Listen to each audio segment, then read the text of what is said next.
Good evening, everybody. Welcome to our live stream here on Thursday night. It's our subscriber stream. We just had a submission. Excel Poker. I'd like to show my first Banco. It's from Excel Poker. First Banco, he calls it Banco opening. Banco Gambit. Alright, open. Thank you, Excel Poker, for submitting that. Goju, welcome. Everybody, we've got our analysis stream tonight. I'm International Master William Pascal, hosting analysis stream with subscribers. Mr. Coffee, thank you for the one-man raid. Asterbait, good to see you. Don't forget, guys, to support the stream. Asterbait and Mr. Coffee can't do it by themselves. Bjock, welcome. We've got your game in the list. I've got Ripun, Morales, Yabades, Asterbait, Uber Driver, Jim, Excel Poker, and basically, Sumaher, you're in there somewhere in the middle. You should be in there around after Asterbait or so. Around Asterbait or Uber Driver. We've got you on the list, the unofficial list here.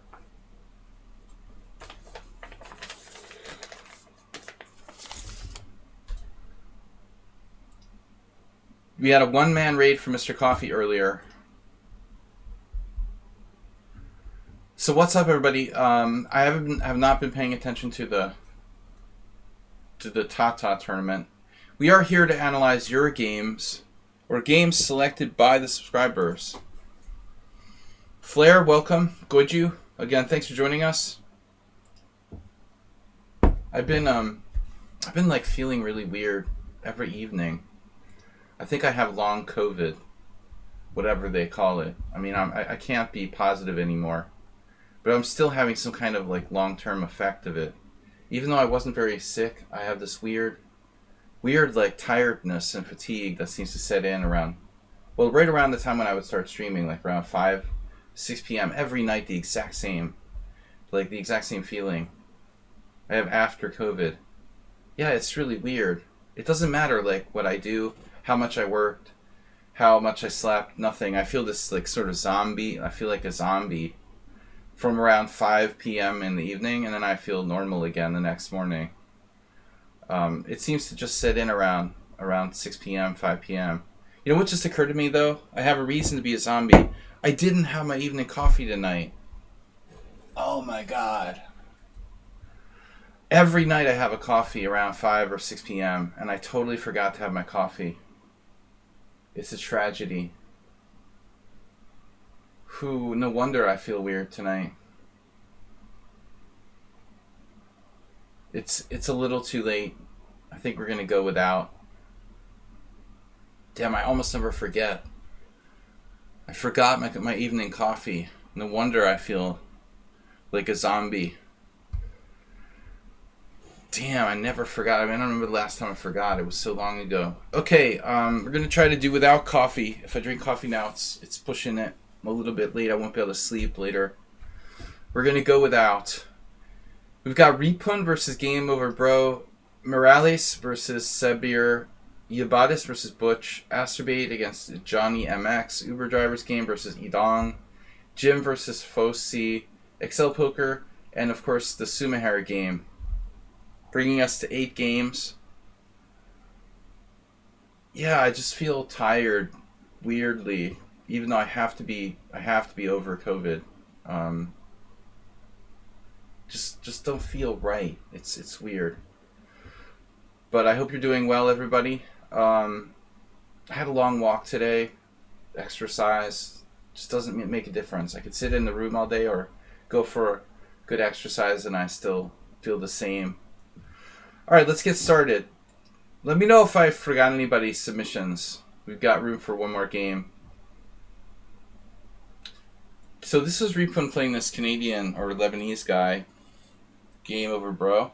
It's like a national master. It's a 3-0 game, so we can't expect too much quality. And actually, the game I think is later decided by a time scramble. But let's take a look, see if we find anything interesting here. So our hero, Ripun Bansal,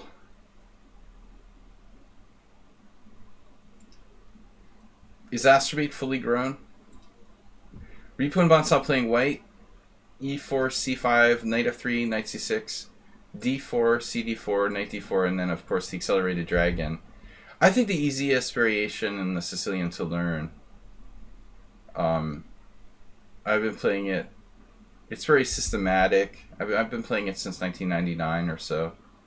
Actually, that's a lie. I've been playing it since like 1990. Yeah, maybe around much earlier, 1995. I've been playing it since around 95. 94, 95. This is a 3-0 game. Yeah, Ripun is white. Main line, accelerated dragon. But now you're supposed to play bishop c4.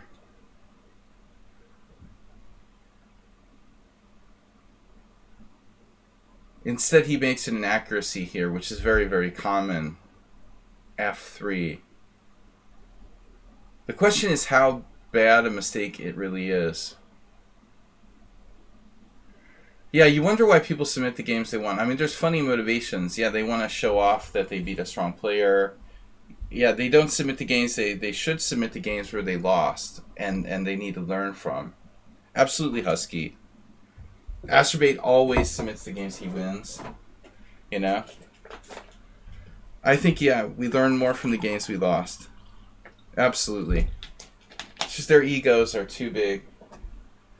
I honestly, I take losing hard too, and I hate to see the games I lost, but you just got to do it. Yeah. I mean, bishop c4 is like the only good move in this position, literally. I think with move 11, we tried to think of another way that white could possibly play. It's funny, there's like nothing. There's no other move. It's an amazing position in that respect. You'd think like, okay, white is white and white has the first move. White has only one good move in this position. That's crazy. Literally only one good move. It's hard to believe, honestly. I mean, the best move other than bishop c4 is probably bishop e2, but I think the black equalizes here. Because he will get in d5 in one move. So bishop c4 is the only move that doesn't allow black to get in d5, as Excel Poker points out. But instead, Ripun doesn't know theory, so he just plays f3 like it's a normal dragon. And it's funny. I think I was just looking at this because I had a correspondence game, but it was something different. There's something about queen b6. This is an attempt to refute the position. Every one of these positions is slightly different. Queen b6, knight f5, queen takes b2, and knight a4. Does that make sense? Ugradi Vilmos, Hungarian. Yeah, black is lost here. But knight a4 is a good move. So, he's an arbiter, actually, now. Alright. So queen b6 is too early, it doesn't work. If d6 transposes to a normal dragon, that's considered inaccurate. So black's supposed to play castles here. He does. And then white plays bishop c4. Yeah, so this is a common situation. Wow, it's interesting. It looks like g4 has been played in some games. But bishop c4 is clearly the most logical. Now, herein lies the trap with queen b6.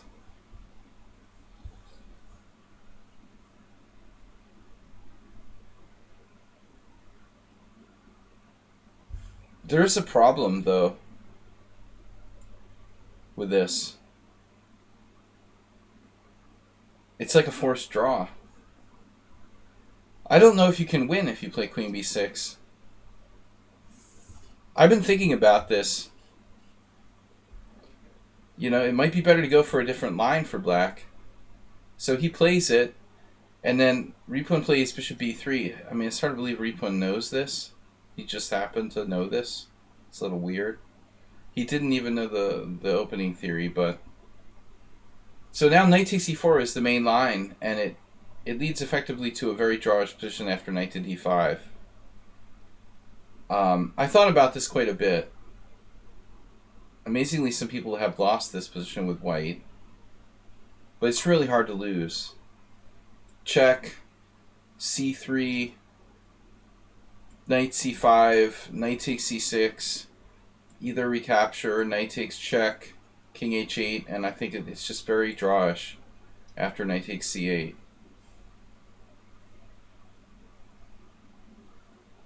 It looks like there's a few isolated examples of white losing, but I played with black and it's very frustrating. It's basically a draw. So, game over. Bra decides to play knight g4 instead, but I thought that this was a mistake. This has been played by some other players. I'm not sure this is objectively a good idea.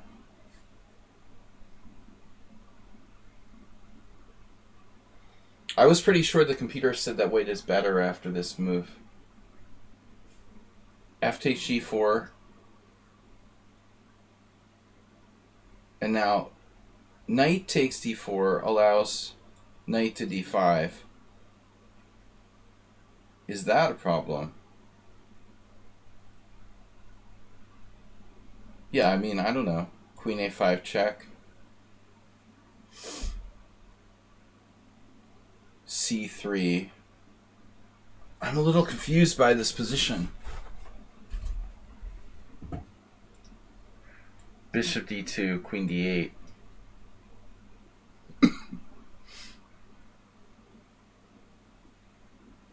Here.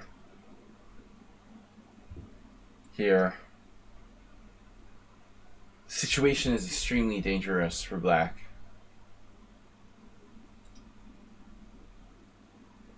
Looks like he's just about okay. I don't know if this analysis holds up. Let's see. It does. It does. Knight takes d4 has never been played. But white is better off castling, apparently. And then black has to make like a very awkward move here, queen d6. So bishop takes is safer. We see like the evaluation here. I would never play this variation because I mean, with black, because I've looked at the analysis, and I don't really want to play where it says that white is better. I mean, so he's basically accepting a slightly worse position to play for a win. Bishop takes d4, and now bishop takes d4 was played for the most part. Queen d4, queen d4. We go into an ending where white structure is worse. Black is about equal, maybe. So it's an interesting decision. I think he knows, and he's avoiding, you know, the other line because it's drawish. Maybe not. So bishop h6. There's a game here with the Soviet or Russian Grandmaster Kochev. Rook e8 is best. No, bishop g7.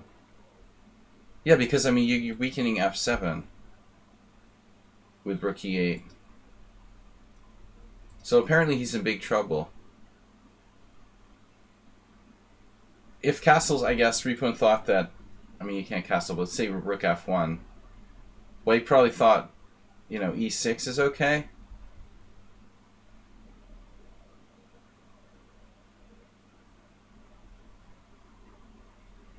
It's not that easy to attack f7.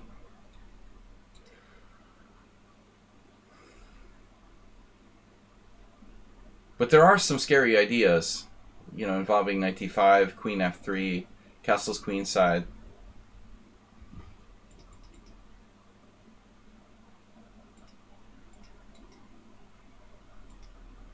Instead, knight d5. So f7 is very weak, but we're not exploiting f7 with the knight on d5.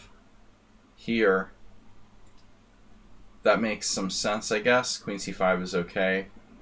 c3. And now he refuses to go back. Is it too late? Actually, I mean, bishop e5 deserves consideration.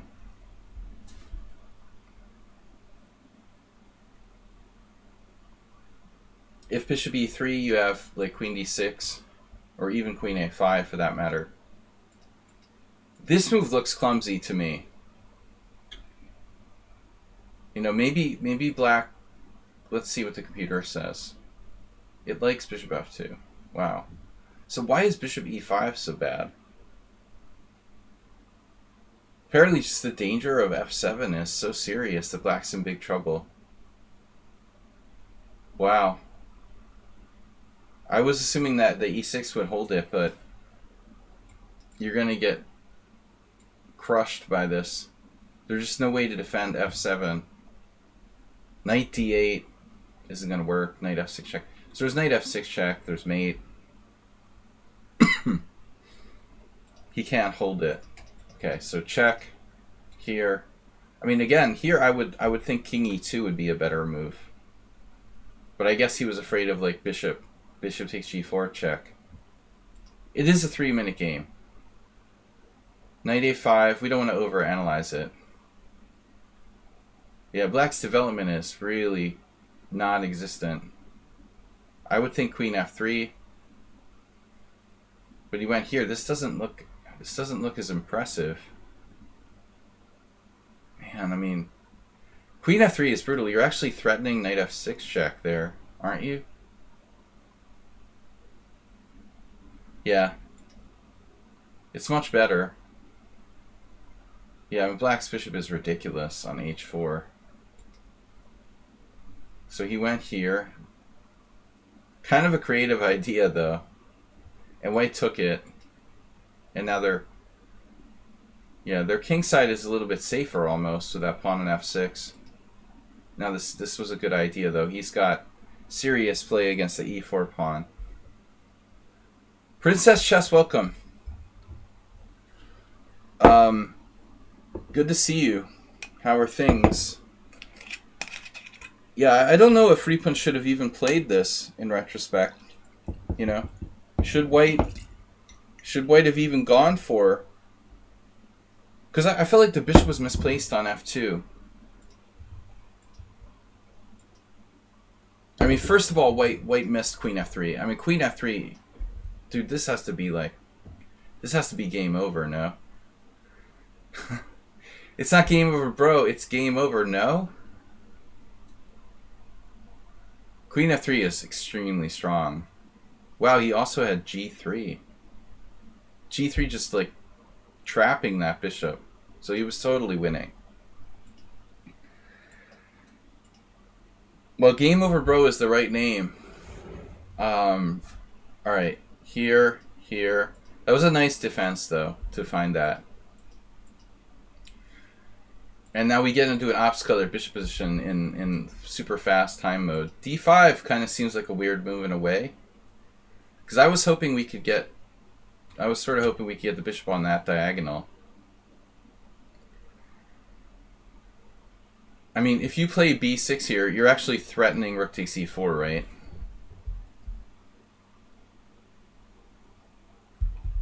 But white might have a faster.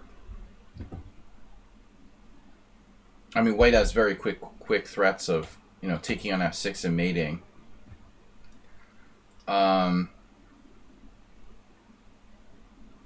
Princess Chess doesn't say hi to me, just Astrobate and Mr. Coffee. But I think it's implied. Alright, d5, queen f3. Yep. Takes. Both kings are wide open here. Now it's just a bullet game, but I kind of think white's king is less safe than black's king. Of course, white is up material, and now this pawn duo looks very strong coming down the board. It's just a bullet game now, so the quality is very low. I mean, white doesn't guard his pawn on d5. He's got to be winning, I mean, after c4. Ripun sort of starts to play too fast when his opponent's in time pressure. That's a huge blunder. And now he missed bishop h3 check, queen f3 check, and we go into an ending. And the Bra is holding. Yeah, objectively, I think white has better here. This is very interesting, rook e5, but I don't want to overanalyze it again. It's just a bullet game.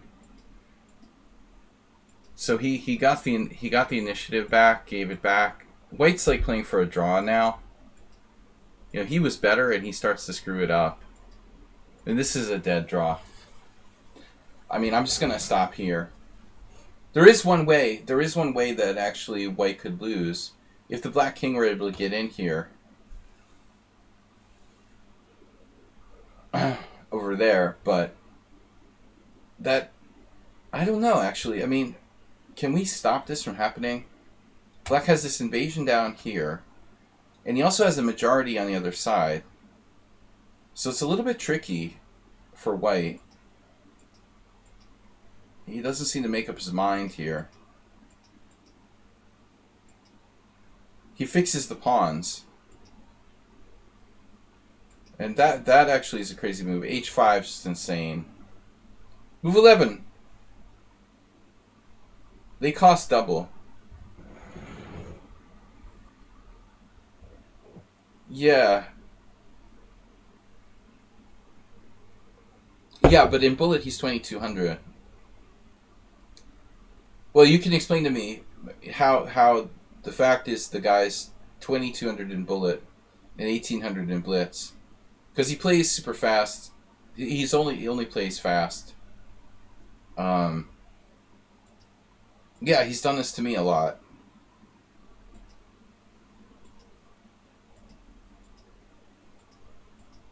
But I think this is just ridiculous now. White's just like trying to like make him lose on time. It's not an increment.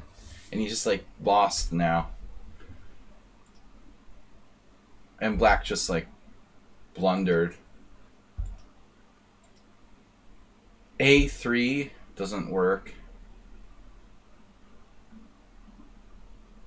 I guess it's a tough one. Which way should we take? It's funny, like this could be a draw. Even after this insane b3, no.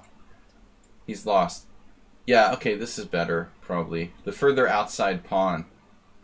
Yeah, anyway, the rest is a joke. It ends in a draw. Somehow.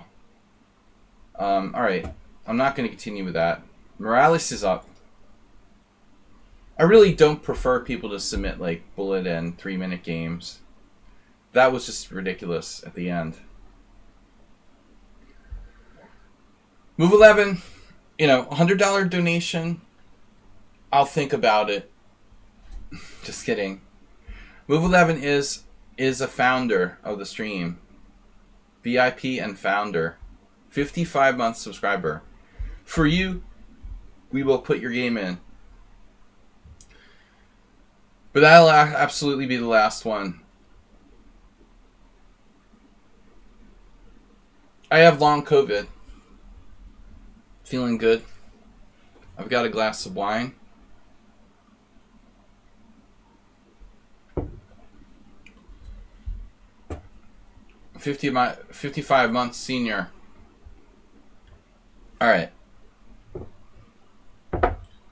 No game 960. Chess 960, whatever. That game was a draw. Don't ask me. It was ridiculous. So we got another 3-0 game. Are you guys serious? Even Morales is submitting the 3-0 games. Morales VIP. E4, C5, knight C3, E6. Knight F3. Yeah, I mean, there's no really good answer against this E6.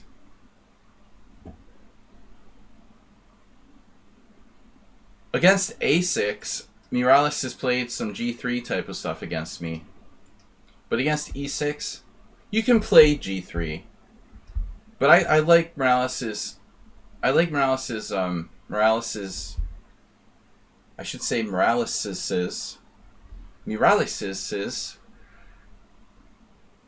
his repertoire where he transfers back to the open Sicilian in certain variations here. Another interesting move is knight e2. You can do like a hybrid. We usually have good games in the weekly rapid tournaments, so it would be cool to see some of those once in a while. Yeah, I mean, that's much better than a 3-0.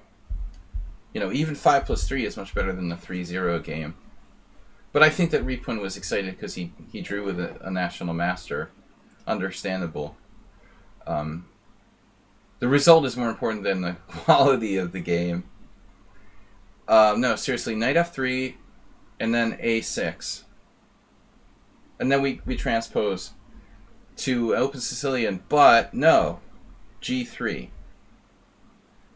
The only thing is that Morales' knight is on f3, so it's kind of in a bad position for a closed Sicilian, theoretically.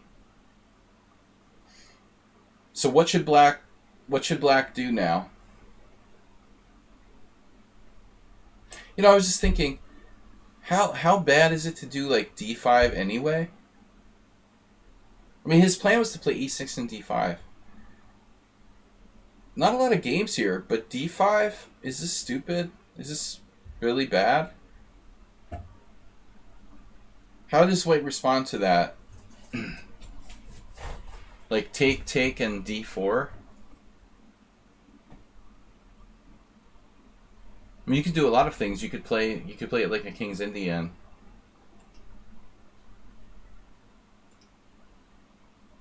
Okay, so the engine really doesn't like this.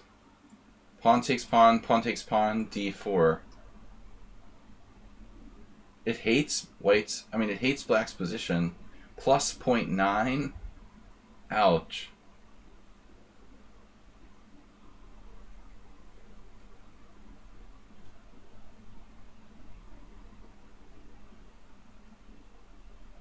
I mean, it's kind of similar to a Tarrasch. Obviously, Marshall, French.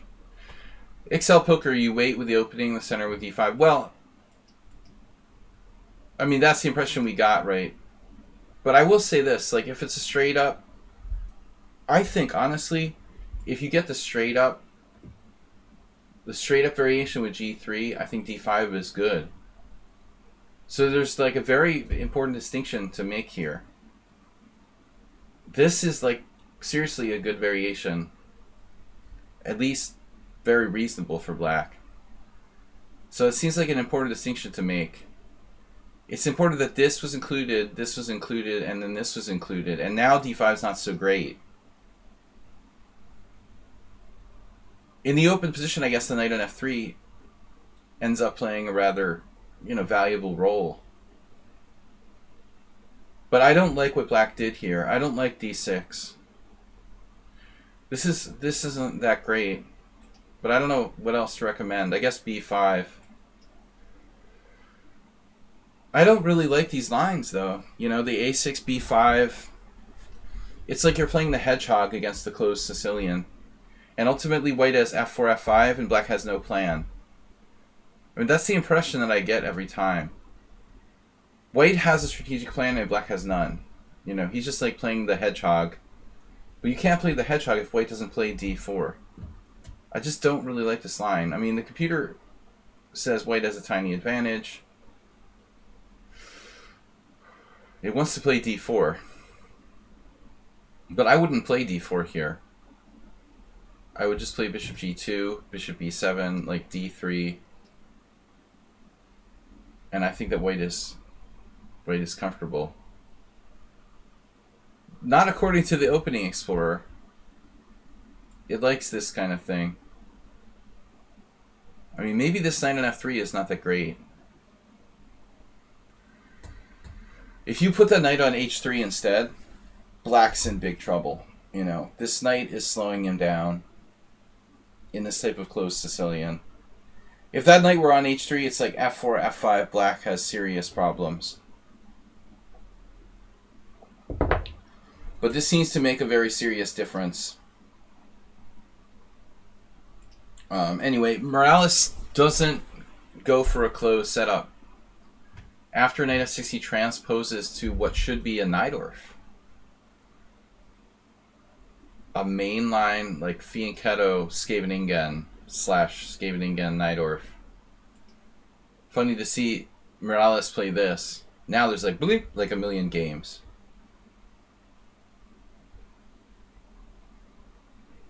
E6 based setup against G3 in the Najdorf.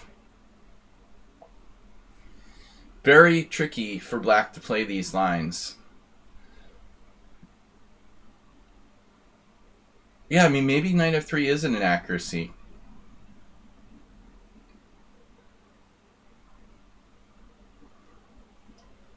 So, I kind of like bishop d7, knight c6. You always have to guard against threats like that, but it's not on here. I like to play this and counter that bishop on g2 with black. Instead, black plays bishop e7, castle, and now queen c7, which is apparently a variation. This could transpose to a game I had once. Black plays knight c6 next. Yeah, rook e1 here. I think rook e1 here is a game I've had on the stream quite a few times. Rook e1, knight c6, takes, and e5. I managed to draw this with black. I think the computer says it's only a very slightly better for white. It's kind of a well-known variation.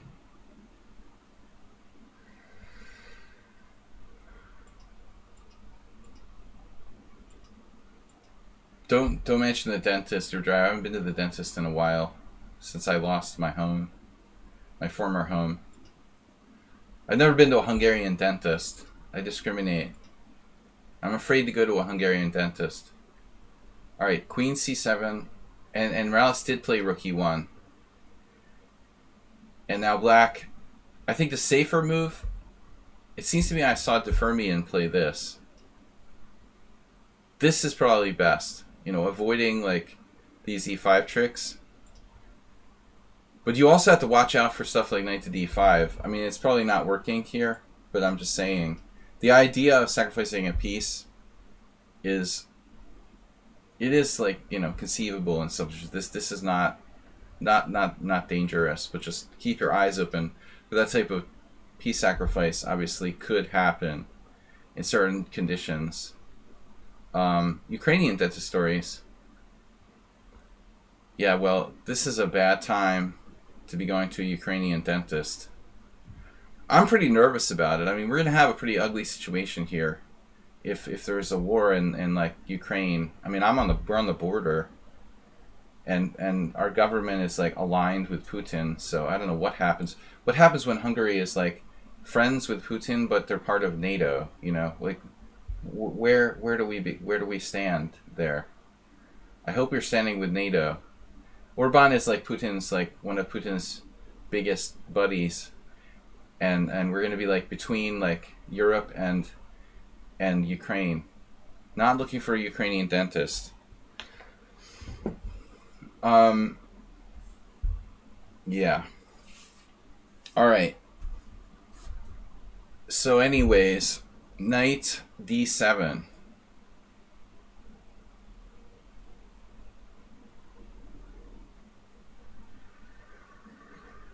Knight d7. Keep in mind, this is a fast game. It's funny, the first thing I think of is f4. But it seems weird, yeah. It's like weird to play that since we just put our rook on e1. So I guess no, I guess you have to go to some kind of g4, g5 strategy. Someone actually played queen d2 here. a4 is easy. Here, okay. And now black played rook b8. Now a5. a5 is possible. g4 is possible.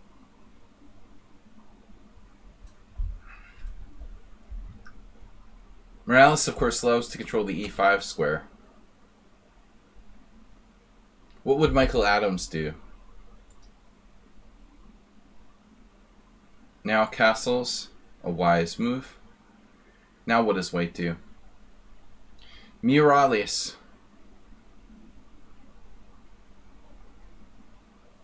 I'd like to see Murales play a match against Dr. Tripchance in the Najdorf. Alright, what are we going to do? So he plays bishop e3. So there's what happened to our pawn storm? Murales doesn't seem like he's big on the pawn storm, but I think this is probably the moment of truth. He may have been waiting, but I mean g4 deserves serious consideration.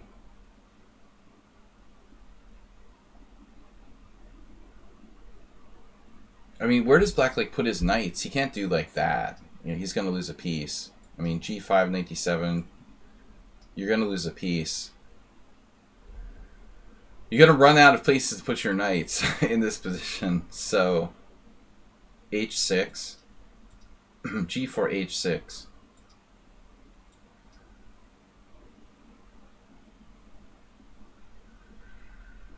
Oh, is that a Boris Spassky joke? Move 11, thanks for submitting the game.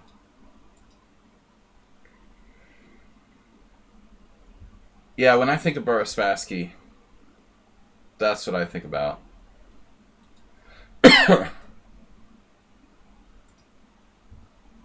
Thanks for that image. Excel Poker. Alright. Oh no, move 11, you're going to make it like unaccessible study, right? No, we can grab it. Alright, last game for today. I mean, the move 11 will be the last game for today. Yeah, he had a universal style. What happened to the dentist? Guys, please support the stream. I'm not seeing any big bit donations lately. I guess everybody's disappointed. Don't love me anymore. Maybe self-pity will bring in the bit donations. Bit donations, subscribing. Please subscribe, guys. Anyway, let me get back here. We left the game. How did I do that? This is an interesting battle.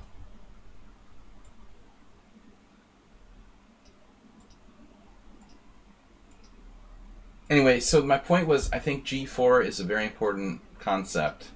Here's the moment to go for.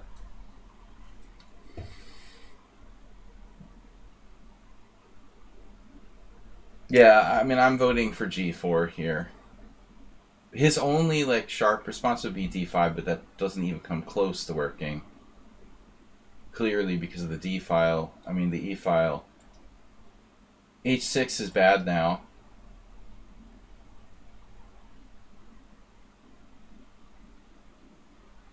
This looks real scary for black.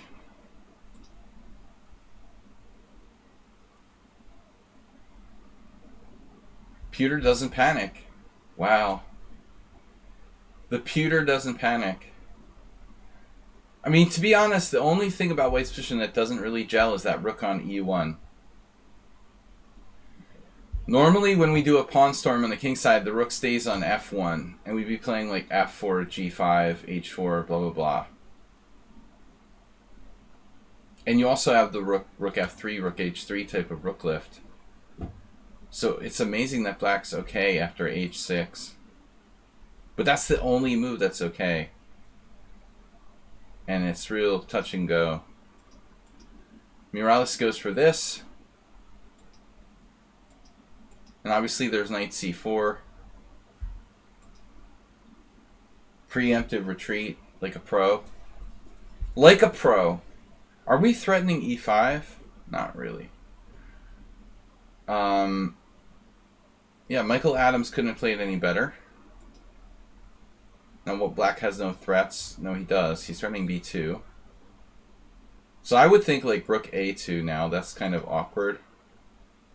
And Antonio played b3. But I guess he's just going to go bishop b2.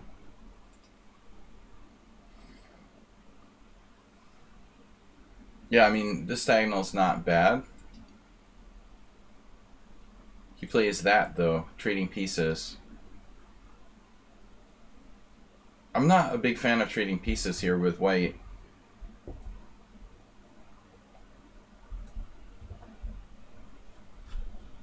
You get the impression that Morales didn't want to take his bishop off this diagonal. But even so, I mean, I think you have reasonable moves.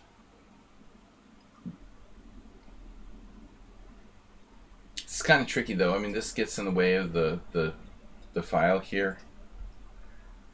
I would play bishop e2. Oh, he has knight c4 again. Damn. Oh, that's such an annoying move. Damn. Thanks, Excel Poker, for pointing that out. So here, black doesn't trade. He just simply plays this. Okay. Nice tension. And now bishop e2. So Morales must have seen that. So white has a better structure, but it's, you know, still a very tense game. And black played d5. Wow. Logical, but maybe black should prepare it better. I mean, he can bring his rooks. Maybe he can bring his rooks more to the center.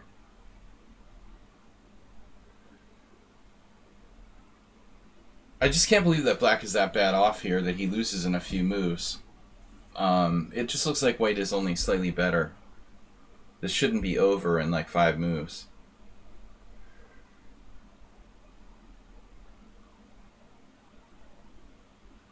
So he plays d5, a reasonable try.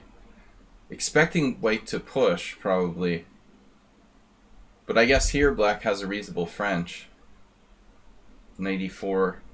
If f3, you could just go to c5. I'm not in love with it for black. I think white is better here, but it's not so easy. Very closed. Yeah, he has this take. That's what happened in the game. Can you guys see the notation? Yeah. Yeah, that's what happened in the game. Take. He underestimated this. And knight f5. But you gotta take it. He's gotta take this. I mean, this 100% has to take it. And now queen takes d5. Bishop's hanging, f5's hanging. But black can play like bishop c5 maybe. Even bishop f6.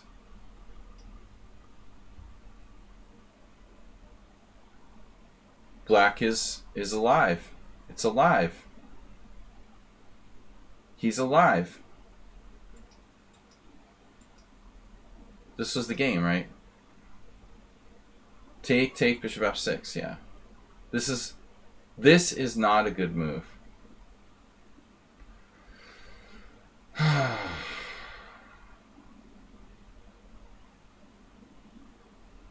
So Morales just killed him. That's the way I lost to the weakest player I ever lost to in my days at the chess club in Boston.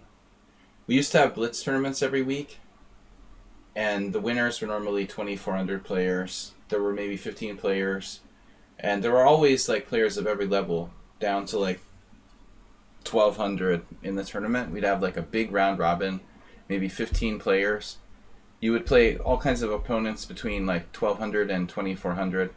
And one time, this guy who was like 1,600, that's the only game I ever lost to someone who was like under 1,800, under 1,700 at the time, I think.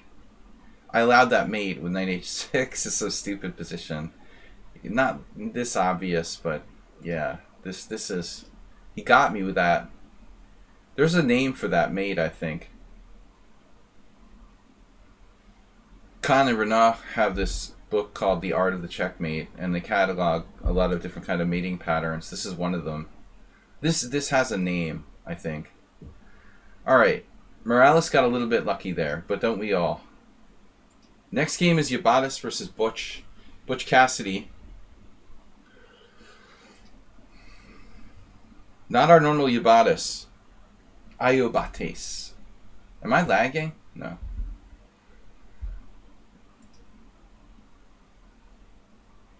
Bowden? Is it the Bowden's Gambit? Maybe. Maybe. I don't remember. That was a good book for teaching kids like general mating patterns before the days of the internet. Maybe the Boden's mate. The Biden mate. Just a small incursion. Alright.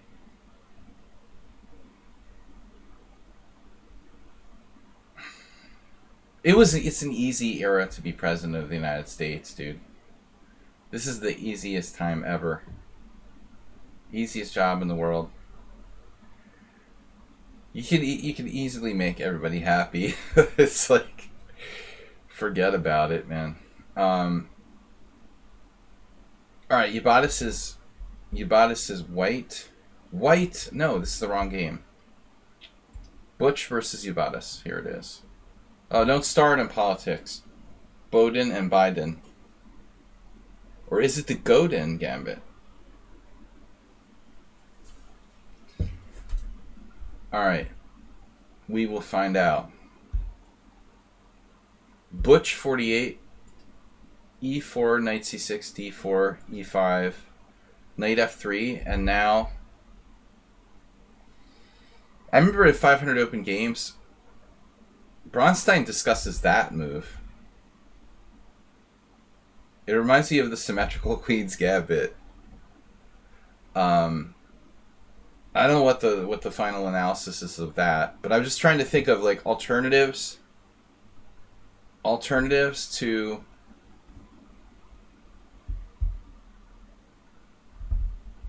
what I would say is like the forced move here. Do we have white as a girly man? What does that mean? White played the Scotch. It's kind of macho, I think. Slash and burn. But no, black, what's he gonna do? Oh, Butch 48.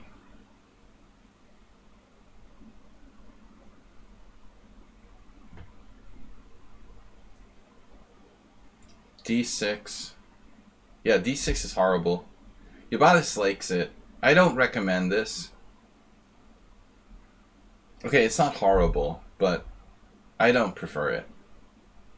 Yeah, I think we have to. We just have to take. There just isn't another good move here. What was I thinking? There's no other.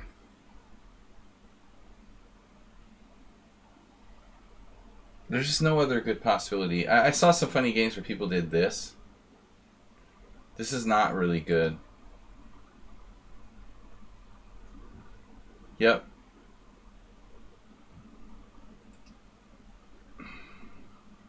Yeah, now white has the choice between like the Roy Lopez Steinitz, staying in the realm of what would be like the Joko Piano Hungarian defense is likely now, or exchanging on e5. I don't really like this move. I don't know. I think this is worse than d6 maybe. Which is worse? Playing d6 or exchanging on e5? Yeah. I think the statistics speak for themselves. White's winning percentage drops from like 48 to 35. He drops from the 40s to the 30s if he plays d takes e5. You're trading off your own central pawn here. So black could take either way. Oh, okay. Also, Ubatis, there's this gambit. There's this stupid gambit that Vadim used to play against me in Harvard Square. This like national master. This is really, really stupid for black. It's totally unsound. I wouldn't even take the pawn. I would just play this, and I got a like crushing endgame every time. But bishop g4 this is not okay for black. You can't do that in a serious game. This is possible. I think this is a very principled move to play pawn takes pawn, like keeping the strong point on e5. I guess what would happen, like takes, king takes, and bishop e5 now, trying to undermine this pawn. So this raises an interesting question. Say this position, takes. If you get this position where black has like the bishop pair, But the static weaknesses, I thought there was speaking of Uber driver, I thought there was a Fischer game, like Fischer Smyslov or something, where he beat Smyslov pretty badly with this type of structure. I might be misremembering it though. You prefer the bishops? Well, I mean, maybe if it was more dynamic and like there were queens on the board, but I don't know. It's kind of not a lot of dynamism. I mean, we've traded one set of minor pieces on a queen already. I would prefer white, but Yabatis takes with the pawn. I'm sorry, he takes with the knight on e5. So now it's an interesting position. White doesn't have the obligation to trade there on e5.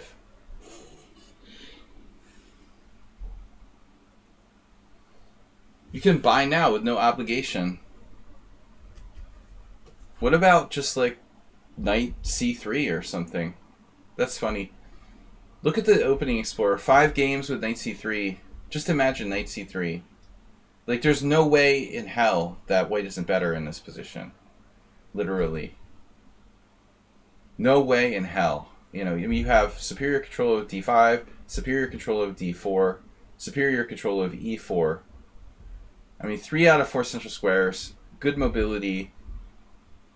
You know, why not just play knight c3? The problem is they can't resist this sort of like trading queens. Oh, I'm going to trade queens and you can't castle. It's a common misconception that this is good for white. Computer is justifying it. Let's see if it really holds up, though. Knight c3, see? Knight c3 is gravitating to the top. Yep. There it is. Yep. See? Told you. This is an extremely strong move. I would also like happily like take with the G pawn. This is juicy position for white. I mean, not that there's anything wrong with like queen takes, but no, I don't see black. I don't see black equalizing here. Only if white does this idiotic move, knight takes c5. Loginov beat Mastrovich in this ending. He's a great player. Both of them are great players. Are great. Loginov is probably still around somewhere, but I'm not sure. Yeah. I don't understand why a quality grandmaster would play that move unless he just wants to draw. It's very strange to me. Machea versus Philidor expert Mark Ritter 1-0. Todorovich Velimirovich 1-0. Almost everybody trades in e5. Well, anyone under 2,000 is going to do it almost automatically.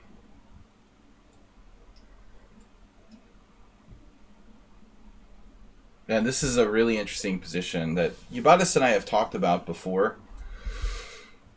He gets to show off a cool idea now.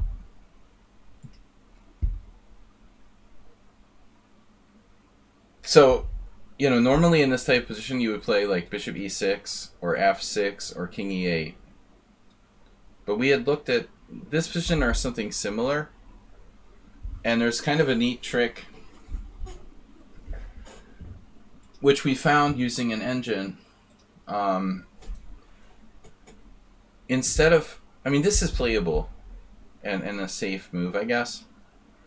But white still has a small advantage after bishop e6.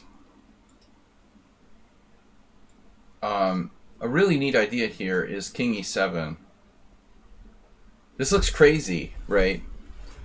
But the idea is to play bishop e6 and not have your pawns get doubled. You can always play c6. And the nicest thing about it is there's this trick, like a lot of people get tempted to play b3 and try to play bishop a3 check. But then you just play bishop e6 anyway. When they play bishop a3 check, you play king f6. And now, like, this exchange doesn't do anything for white. And black just ends up with his king on, like, an active square.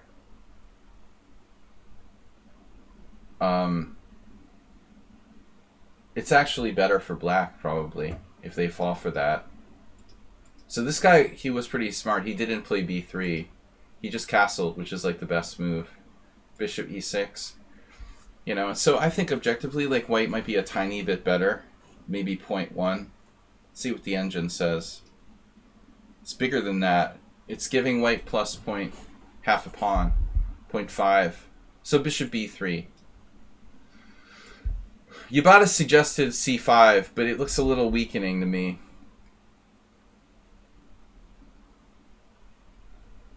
I suggested knight c3. He suggested a6, and we left it at that. But the computer is not buying this. It thinks that white is significantly better.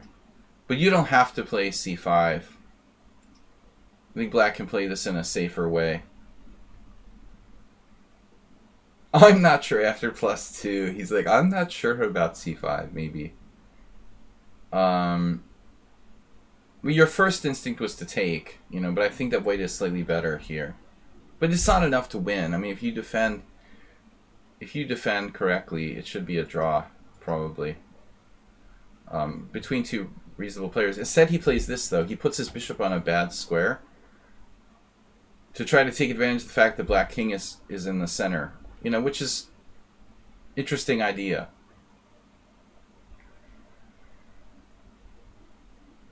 Now Yabatis' next move is natural, but I'm not certain. I think he needs to get developed. I'm not sure what he should do. Maybe c6. If f4.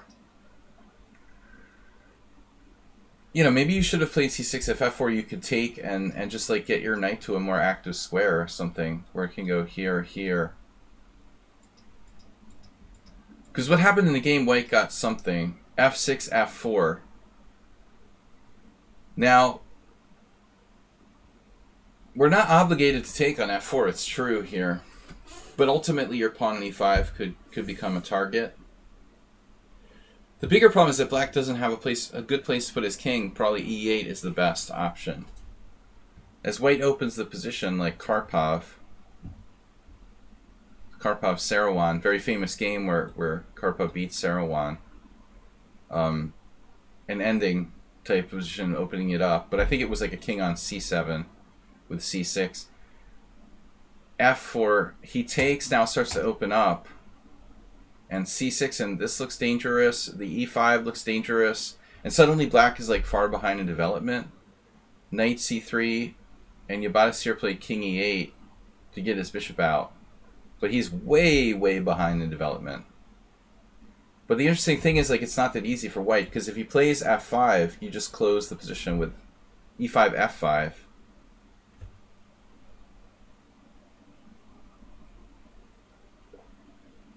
And then the e5 pawn becomes a weakness. In the long run, it can become targeted. And white has like no way to take advantage of his development lead. Chicken. Eat some chicken. So bishop e3, stopping bishop c5 check, but black now has bishop d6. So slowly, white has no way to open the game. This was a nice move though. Knight e2 with maneuver. Now here,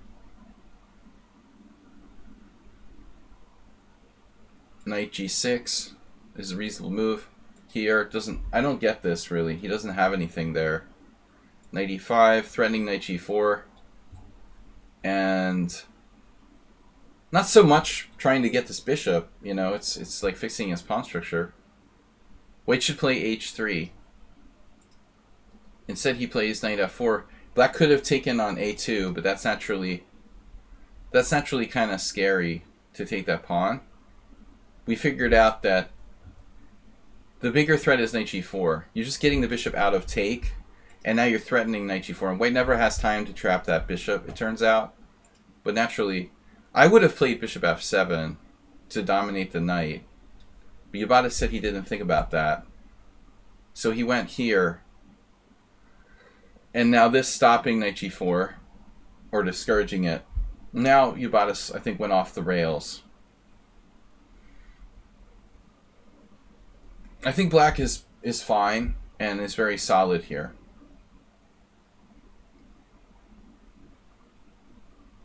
But knight h5 seems to be a threat.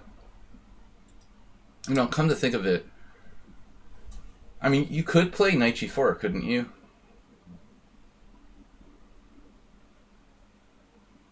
I mean, still, it's a bishop, and the position started to open up a little bit. Like, knight g4, bishop g4, bishop g4. I think you're just better. What is he going to do? Maybe h3.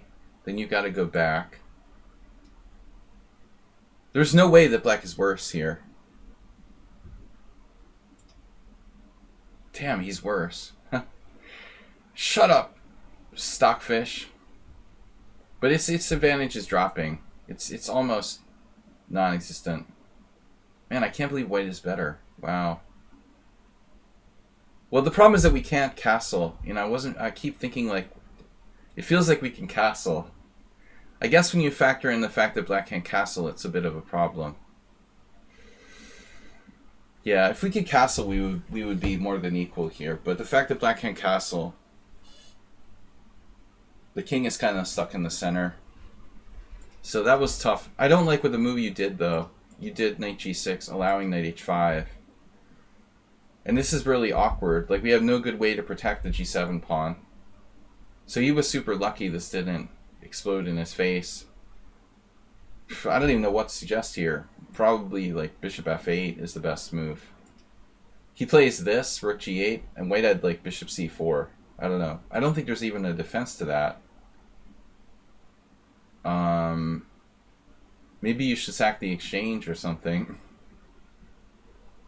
Seriously. I mean, like, just losing the exchange. I don't know what to suggest.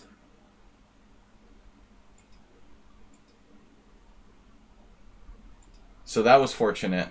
He played the wrong bishop. And now you have time to, Excel Poker said, take the center, you know, outpost square. Look for the resign button. I agree. I'm always like hovering my mouse over it anyway. And now white, frustrated by his failure to find the forced win last move, decides to go completely berserk and sacrifice a rook. You know, a knight would be one thing. Maybe he sacked the wrong piece by accident or something. Maybe knight takes, pawn takes, rook takes. This is obviously speculative at best. You know, maybe there's almost something here for white. It looks like you could even play king e7. But instead he sacks his rook. And then he's just like down a piece for 2 pawns. It's like one of Astorbate's games where the opponent just commits suicide. But this guy's like 22-29. And now you just try to trade pieces. Yeah, the 2 pawns is fine, but he's got like kind of weak pawns. You're very well coordinated. His bishop on d3 is bad. His king is unsafe. As we see now, could have sacked here. I didn't mention this to you earlier. You could have sacked on g5, but I guess there's nothing clear, right? After king h1, check.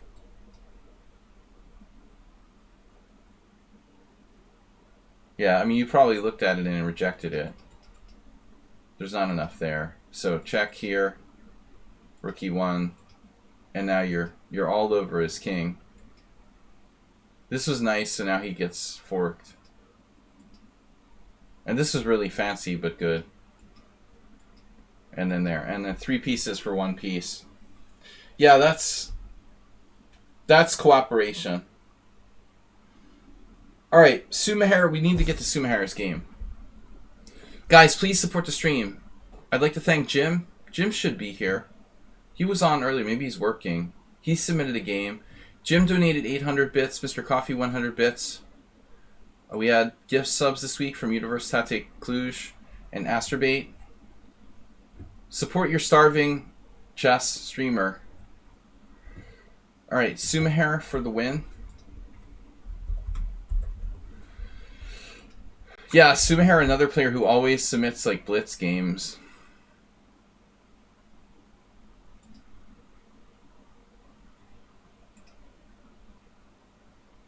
Wait, yeah, here it is.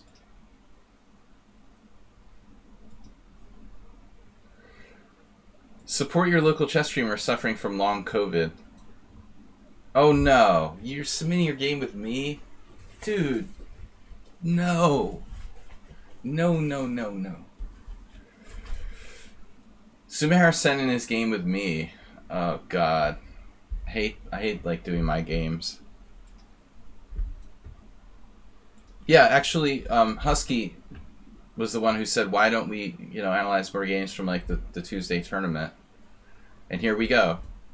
So this is from our Tuesday Rapid tournament. I played the Lichess variation. We've had like 20 games in the classical Nimzo. And I told the story during the tournament. The Zlatko played this against me. Zlatko's like just a random Serbian grandmaster who played a lot here in Hungary, but he's one of the only people who's like never lost to me that I've played a lot of games against. He has an interesting style. And he's probably the player who's played me the most games without losing in the world. This is against Sumaher. So Sumaher is 1836. He's kind of stronger than that, though. Anyway, so I told the story how I played Lichess 2 years ago with White in a team tournament in Kecskemét, and I prepared this variation. It was like literally the first classical Nimzo I've played in like 10 years or something, because I don't keep up on the theory. And I saw he plays this, and I was like, oh man, I gotta play this with White. I mean, this just can't be right for Black. It's not clear what White's best move is here against d6. But against d6, knight f3, I mean, Lichess like plays h6. I don't know where he came up with this. It's just like a move that it prevents bishop g5, but it's really, really random. So obviously, like, more normal moves here for Black are possible. I mean, castles, c5, knight d7, probably knight c6 just transposes to a Swedish variation. Yeah, I mean, basically, when I saw this Ilincic plays this move, I was like, okay, I'm not going to offer a draw, even though he's my friend, even though he's a grandmaster. This is ridiculous. I'm going to try to beat him with White. And what did I do? I like went in there. I had only played one game in 6 months or close to a year, and I lost with White in like 25 moves. It was horrifying. Yeah, I just like got annihilated. I tried to play like a maniac, and I didn't castle. I put my bishop on f4 like I was playing the London system. It was so bad. How did my bishop go to f4? I still don't even understand. I just don't understand. Man, I'm like spacing out. I didn't play this now, did I? I couldn't have played that move. Unfortunately, my game is not in the database, but I'm trying to recall what I played.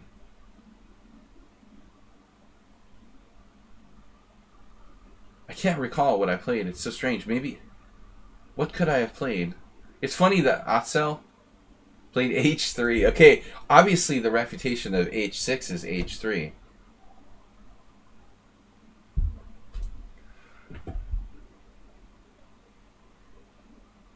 It's just... I don't remember. Did I do this? Maybe I did h3 and tried to play bishop f4, thinking that I could retreat the bishop back to h2. It was horrible. It was one of the worst games I ever played. And embarrassing, you know, to lose.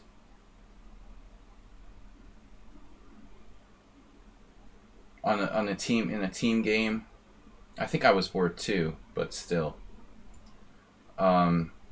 So anyway, I'm playing Black for the first time in this position. I've never played this. And now e3. But e3 isn't really dangerous.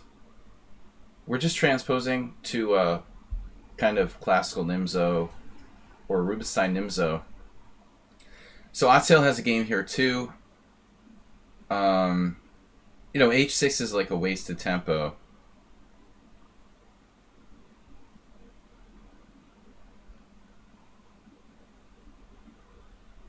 Schieberspieler, welcome. I'm playing my game against Sumaher, where I play the lichess system with black. C5. And now Bishop D3 looks good.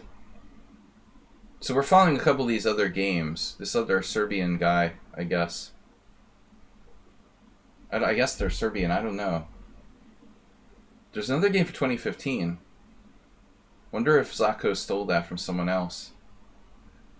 So now I was proud, though. Like, in this position, Zlatko played castles. Is that right? And the other guy played knight c6. But I found the best move in a 15-minute game. Well, it's a simul, but I have basically what feels like 15 minutes per game. I was proud that at least I found the best move here. It looks like this is an improvement on theory, b6. The idea will be to put the bishop on the long diagonal. I'm going to trade my bishop on c3 and just set up like bishop b7, knight on bd7. I think the computer concurred. But maybe it changed its mind since the last time I looked. Yeah, it's like b6, number one move. Actually by a large margin. b6 is best, well, only by a one tenth of a centipawn, 2/10 of a centipawn. But I mean, still, like the first time I played this position and I played a reasonable novelty, I think that's best. Castles now I take, he takes, and then bishop b7. And obviously, like the important thing is that we keep control of e4. White can't possibly play e4, right? I mean, g7's hanging in some lines. And then here, White started to play kind of passively. I assume he should play like b3 or b4.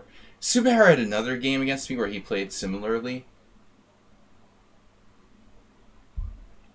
But okay, he was concerned about bishop takes b7. That's like chopping off my right arm. But it's done. You know, I mean, this is a thing. Like, I might play bishop takes f3 if the situation feels right. But I wasn't really planning on it. He obviously is afraid of that because he played knight e1. But I don't know. You know, I mean, is this really... Do I really want to give up my, like, bishop just for that knight on f3? That wasn't the plan, honestly. I feel like White should just play b3 and play it like a bogo, you know, putting his bishop on the long diagonal.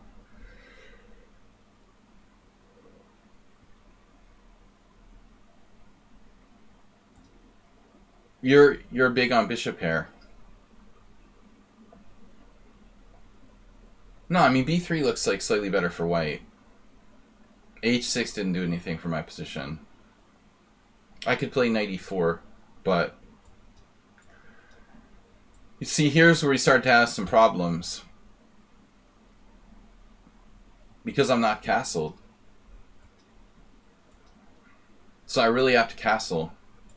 And then he gets that long diagonal stuff. And it's hard to answer that.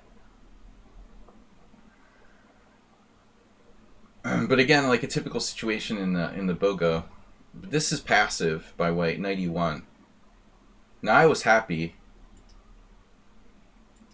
And I played it like a kind of typical classical Nimzo, where I started to set up pressure on the c4. And I'm happy. I mean, I shut down his bishop on b2. I've got pressure against c4. His knight is on a weird square on e1. I actually thought I was better here. An interesting fact, I mean, I thought I was better because there's the clear plan to attack c4. His minor pieces are not good. His rooks are not connected. I know he has the bishop pair, but seems like black is fine. The engine still thinks that White is better here. So he plays f3, stunning my bishop and keeping e4 under control. Rook c8. And now queen d2 getting off the file. And I can't believe it. Like, still white is better, according to the computer.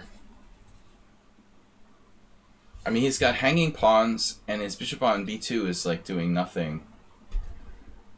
I mean, I just can't believe that white is better here. I mean, maybe he's not worse, but really better? So apparently this is dubious, although a very natural move. He had c5 coming up later.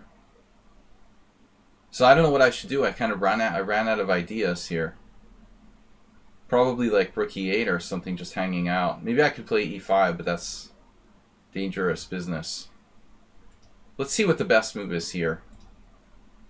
Yeah, rook e8 is up there. Taking right away. Okay. Rook e8 just a waiting move. But this is concrete. If I take, he has to take with the pawn. I've got to watch those hanging pawns. But I guess that was logical. Then I could play bishop a6. Okay, that's instructive. You know, I misplayed this. I was scared of the long diagonal. So I didn't want to surrender that exchange on c4, but it's not that easy. f6 is super overprotected. He can't do d5. So I should have just exchanged pawns first. This is a mistake. Rook c1, and now I went off the... I just, like, totally didn't calculate, and he has c5 coming up. This is a bad move, stopping bishop a3, because he has c5. When I take, he just, like, takes with a knight, and now he's protecting c5. And white's got this crushing passed pawn. It was just a failure to calculate. Again, I should just, like, take on c4, obviously. And I'm fine. Playing against the hanging pawns. So he blunders now with c takes d5, trade, take, and now knight takes, and I'm actually better.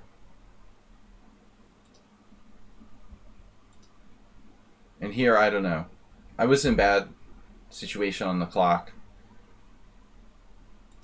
My idea was that if he plays, I would induce f4 and I would put my queen on f5 and start to play for the light squares. Even like h5 maybe. Knight f6. I don't know. But he traded, and I knew after that he was content with a draw.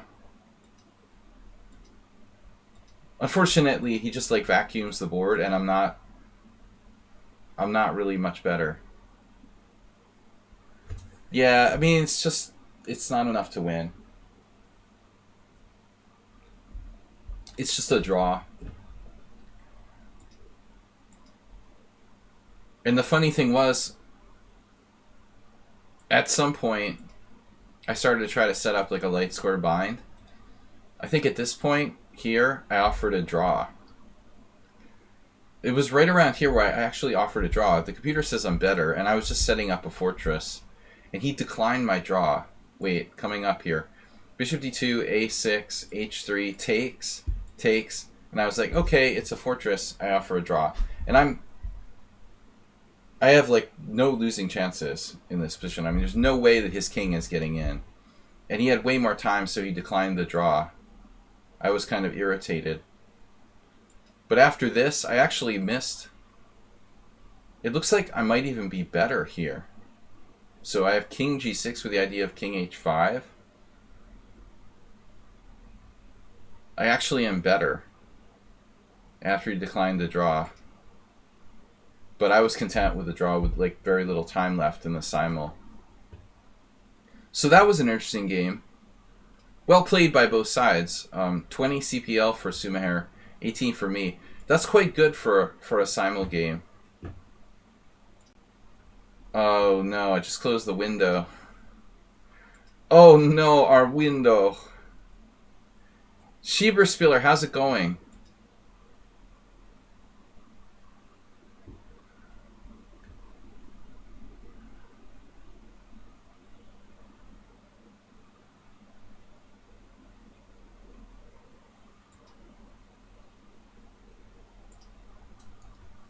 My studies. Welcome everybody to the stream. International Master William Pascal going over subscriber games. Please support my efforts here, guys. Somebody needs to subscribe. We've got a whole bunch of games left. Astrobate, Uber Driver, Gym, Excel Poker, and Move 11. Let's go.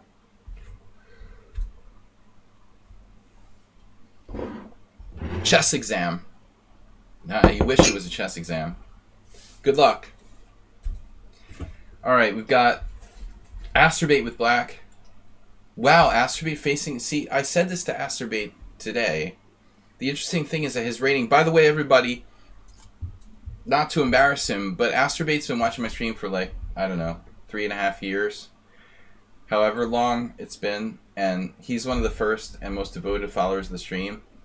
He started out like 1,400, and now he's finally crossed 1,800. No, he made it over 1,800, Schieberspieler. He fell back. He went over 1,800, and that's what I wanted to say. And he went over 1,800 in classical once or twice, and he's fallen back. But he'll get it and maintain it soon. But what I want to say was, like, now what's interesting is that if you look at his games, he's starting to play better players. And the interesting thing is, like, for the first time, he's starting to get people playing, like, real openings. He had a guy who played G3 against him in one game. He had mainline King's Gambit. Now he's got the C3 Sicilian. So he's starting to get not just beginner players, but players who are like intermediate playing like tournament style openings for the first time. I mean, when did we see someone play the C3 Sicilian against Astrobate? Never. You know, everyone plays like Bishop C4 or something stupid. So C3, D5 takes, Queen takes D5, and now Knight F3. And, okay, there's a million possibilities. The main moves are like Knight F6, Knight C6, and E6 probably. But there's a wide variety of choices here. I've been playing Bishop F5, but it's kind of like a experimental. This is a very experimental move. Astrobate instead plays Bishop G4. That's riskier than like one of the more conservative moves, like Bishop. E6, Knight C6, or Knight F6. Yeah, it's experimental, but it makes sense to pin here. You just have to be careful. All your kingside pieces are at home, and your king is still in the center. And the same goes for Bishop F5. When you play these queenside pieces, we're not necessarily planning on castling queenside. I talked to Move 11 about the concept of balanced development, which is something that's really non-existent in chess theory. The idea that you need to balance the development of the kingside and the queenside, so we have no kingside pieces out at all. It would make more sense for... I mean, this is the default move, I think. You know, this is... If I'm an intermediate player and I want to follow principles, Knight F6 developing a kingside piece, that's got to be the right move. Yeah, and also knights before bishops, absolutely. No, you can't go wrong with Knight F6. Like, that's got to be the primary move for black. Absolutely. Use principles to guide you if you don't know the theory. Bishop G4, bishop before knight? That doesn't seem right. Hey, we have a new saying. Bishop before knight. That doesn't seem right. Alright? Knight before bishop. We need an expression. Knight before bishop. What is it? Beer before liquor? Anyway, we're going to get Schieberspieler confused. Bishop E2. Knight C6. It's also important. Yeah, but remember the Queen A4 fork. It's always convenient when it's a bishop. You know, it's not a knight, fortunately. You know, the bishop can come back. We have multiple ways of defending that. This isn't great, but even this could be like defended, right? Bishop not as bad as a loose knight on G4. So bishop G4. Yeah, it's funny. Schieberspieler mentions that. Several people have played this move, but I don't know that Queen A4 is a big deal. I don't think that white gains anything from this, really. Yeah, I mean, bishop d7. Why should this be great for white? Black does need to find a move here. Maybe e6. Knight f6. Knight f6, there you go again. Knight f6. I want to say check. It's check. It's queen check. That's a check. King f1, and then e6. d3, queen c6, knight e5, queen c7. This is sort of coffee house. Bishop d6, takes. This might have been played in Hungary. This guy played in First Saturday, from what I recall. Anyway, that's just an example. All right, bishop e2. Now, you've got to watch for e5. This pawn can become a target on the open file, and again, your king and your pieces are not out. But e5 would be the most aggressive way to play. Khmelnytsky-Dlugy, 1992. h3. Now, we don't want to exchange our bishop for no reason. So the choice, from my perspective, I mean, you can look at it, but I don't see this particularly inviting. Take, take, check, and I mean, even king f1 is better for white, probably.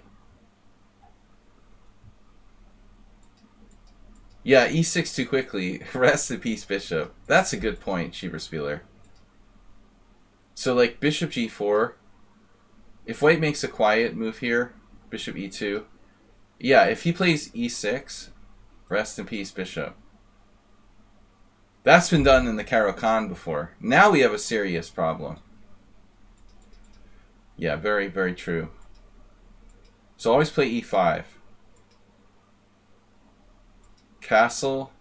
Yeah, Acerbate just goes down the insane path here. Excel Poker, knight c6 and go. Yeah, I mean, I'm definitely going to play knight f6 or e6 now.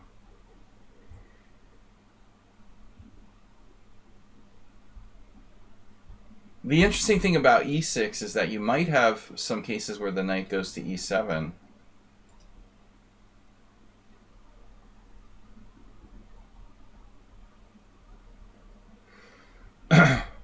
I mean, e5 is possible too, but you have to watch this open line. e5 is like riskier. So, I don't know, I would just play knight f6 probably. Or e6 like Brizgalin played. So Acerbate castles queenside, but the king is not really safe here. I mean, you've pushed up your c-pawn, and that's creating a lot of open space in front of the black king. You're going to have to be very, very careful about your king position. Knight a3, knight f6, knight c2. Quite a passive move there with knight c2. That's not the scariest move I could play. Then e5. Yeah, I'm skeptical of knight c2. But I don't really know what he should play here.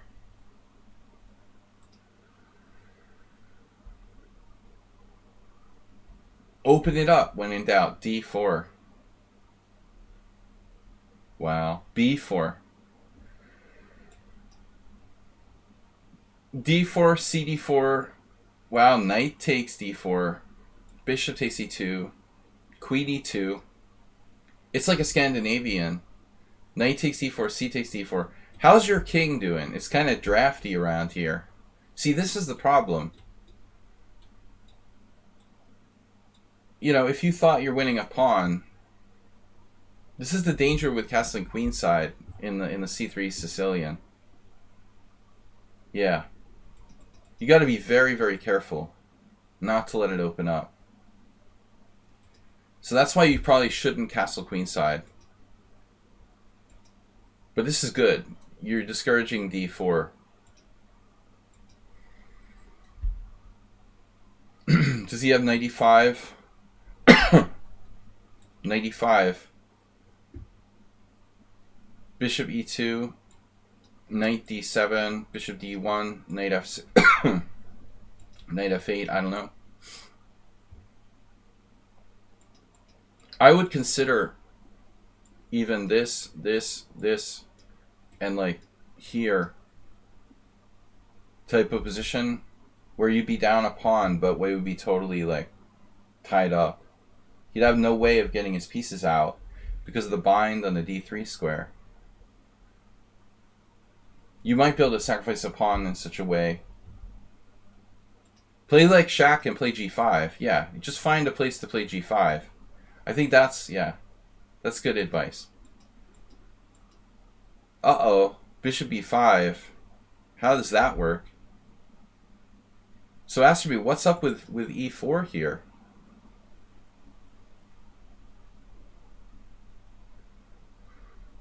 White has this. We take his queen. He takes our queen. Wow. But still black is okay. I mean, knight takes. Like bishop takes, pawn takes, rook takes, knight e5.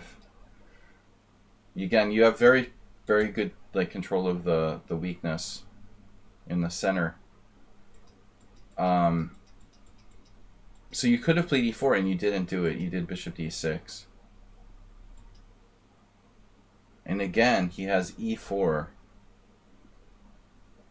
and doesn't pull the trigger on that. I mean, I need a really good reason not to play that move. Can you give me a good reason not to play this move? I think this is... White is big trouble. So we have this again, knight e5. Yeah, that's the question. It looks like it fails, though. I mean, for example, take...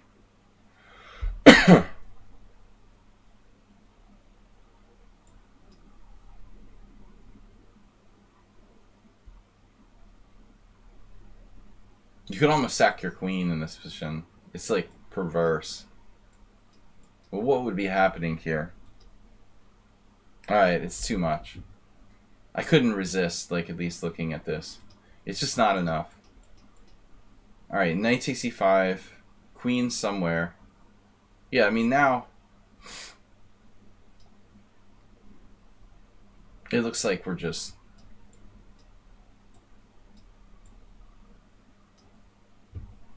Really huge advantage.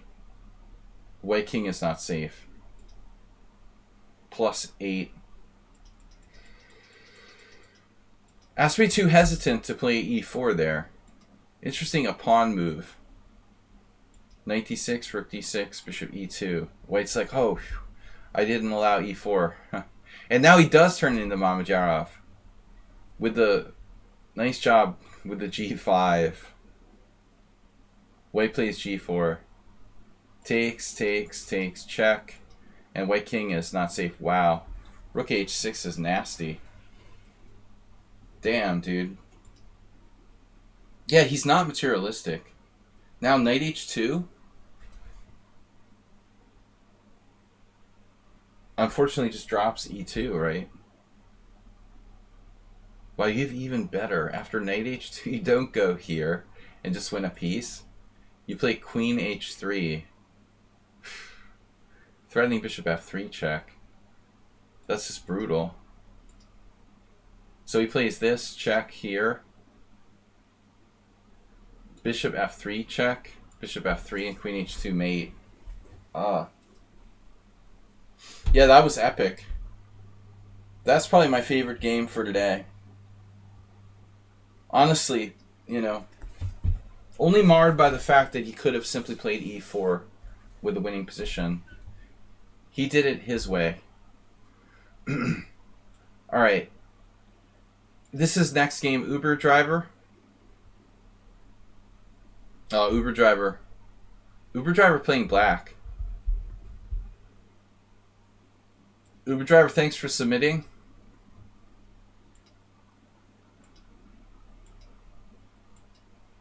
And now we have G3. Oh, Uber Driver made some comment about this. Fred Reinfeld said, E6, or no, what was it? Stockfish says that E6 is like dubious. Yeah, but I mean G3 is just lame. White must play D4. Yes. D4, C3 or knight C3. Those are the best three moves. So G3 is pretty lame, playing the King's Indian attack, not a critical test. Crow Chess Fan, thanks for joining us. D5. Yeah, I mean, someone mentioned earlier, Excel Poker was saying earlier that in a closed Sicilian he didn't like D5 too early. But nevertheless, I think this remains like a very principled move. I wouldn't necessarily choose D5, but I think as a French player it's normal. Maybe you want to wait for white to play D3 here. So it's interesting when you look at the opening explorer. Knight C6 is the main move, Bishop G2, and like once I lost to Feugl, where he did Dvoretsky. Secrets of Opening Preparation was one of Dvoretsky's first successful books. He analyzes this line in there, G6 D4, I think. This I lost against Igor Feugl with black. It's actually playable for black, but it's not easy and you have to be very accurate. And I was facing a strong player who's like an expert in the King's Indian attack. I'd like to see Uber Driver face Feugl. Did you ever face Feugl in his prime? Maybe you did. Actually. He probably did. It wasn't pretty. Alright. D5. E takes D5. Okay, E takes D5 is not... It's not a mainline King's Indian attack. I mean, D3 is pretty lame, honestly. But it's playable. Again, I don't overstate how good these endgames are. Kamsky or someone recently had a game where they won this kind of endgame with white against somebody. It's kind of like that other game we had with Yabatis. I think the queen exchange is kind of overrated. I don't know what would have happened. Would Uber Driver go for that exchange or not? Asterbay, thanks for gifting that sub to Crow Chess Fan. Lady in Black, welcome. Good evening. Good evening from Hungary. Your neighbor to the south. Well, not direct neighbor, but we're down here somewhere. Welcome from Germany. Oh no. Move 11. Really? The late submission and then exchanging submissions? Do you think this is like a department store? He's exchanging his game submission. Only the founder could dream of such a thing. Alright, anyway. D5, E takes D5.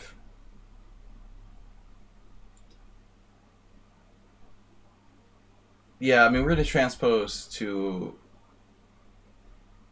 What is this, actually? I don't know what you call it. I mean, is it a Sicilian? Is it a French? Is it... Actually, I don't even know what to call it. Sicilian defense French variation. Well, that sort of simplifies it. So Bishop G2. I saw a Magnus game in there, and I do remember Magnus playing something like this. D4. Oh my god. Horrifying. And principled. Bringing back bad memories of another position I lost once. Wow, Uber Driver played D4. Yeah, man. I'd like to see you play that against like Andras Adorian or something. Adorian would just go castles and B4. I mean, D4, it's really...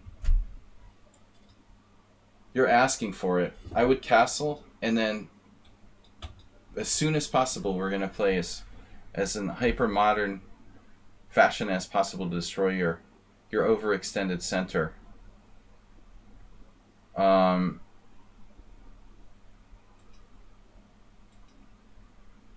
Masturbate with it. What is that?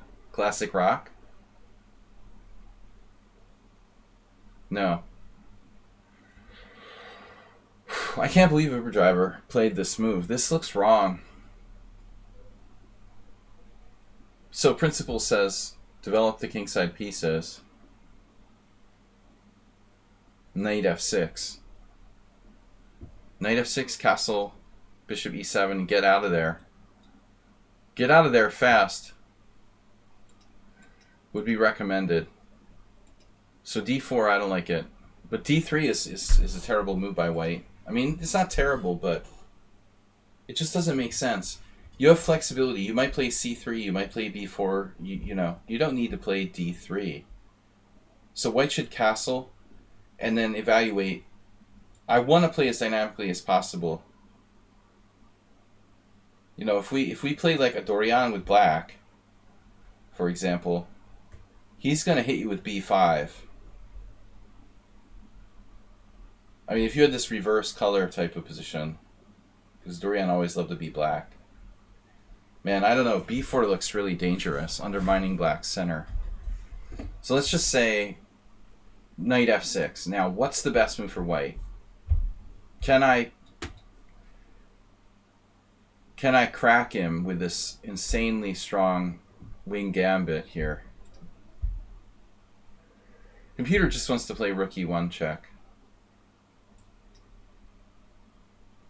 b4 is overrated. After I force it to play b4 now, it starts to like it.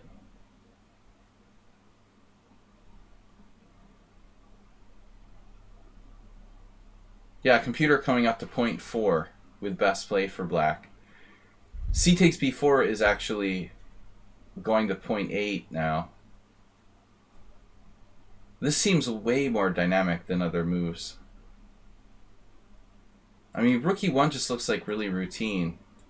Of course, you could play it on the next move. You could always do like b4 here. But, you know, you can also do like c3. I mean, obviously this is a question about whether that would be a viable option for black. I mean, I kind of doubt it, but you have to make sure. So anyway, this is really kind of routine play by white. d3. Castle. Knight e7. You know. So now black's kind of okay. Knight on bd2. This or this. Castle. Knight c4. Bishop c7. Preserving your bishop. Knight on c4. b5. We've got a4. Okay. Rook e1. Knight c6. a4. Preventing b5. Now black plays bishop g4. Botvinnik on space advantage. Right? Move 11. Now things have changed, and like Uber Driver's grab with the d4 starts to look like it's profitable. Black's whole position seems to be like he's better based on space advantage. Maybe white should go g4, but it's just this diagonal looks scary. If you do h3, bishop h5, g4, that will be a factor. You know, later on, I mean, my knight can go in here. I'm not sure white wants to weaken his king side to chase that bishop down. And he doesn't have any squares for his queen. Notice the lack of space. Speaking of Magnus, I have seen Magnus maneuver like this. You know, queen f1 to put the queen on f1. Not just Magnus. I mean, many Kings Indian players. Might not be such a stupid idea. But probably h3. This move, not sure what that does. I mean, we could even play just h6 here. I'm kind of inclined to play h6. Like bishop h4, g5. Not to be Ben Feingold. But I mean, f6 weakens my king side a little bit more than h6 does. I mean, I think this diagonal might be relevant. But I think that maybe the other thing is that we might be able to play more aggressively with our f pawn. If we play h6, he goes back here, and we start playing f5, for example. We can play f5, f4. It might be better than h6. I mean, better than f6 to do this. f6 is solid, it's fine.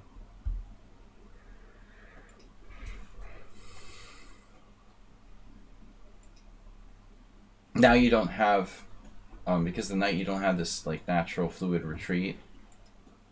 This is a very awkward square.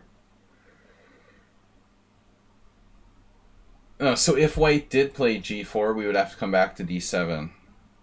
But it looks like the grob, so that's not a good idea. White plays a5. White ran out of ideas. No place for the queen. But I think queen e2. Queen e2, and if you get hit by rook e8, we go back to f1. And we try to get out of the way. Actually, it's too late, though. Yeah, queen e2, queen d7, queen f1, guarding h3. What's the evaluation? Black's slightly better.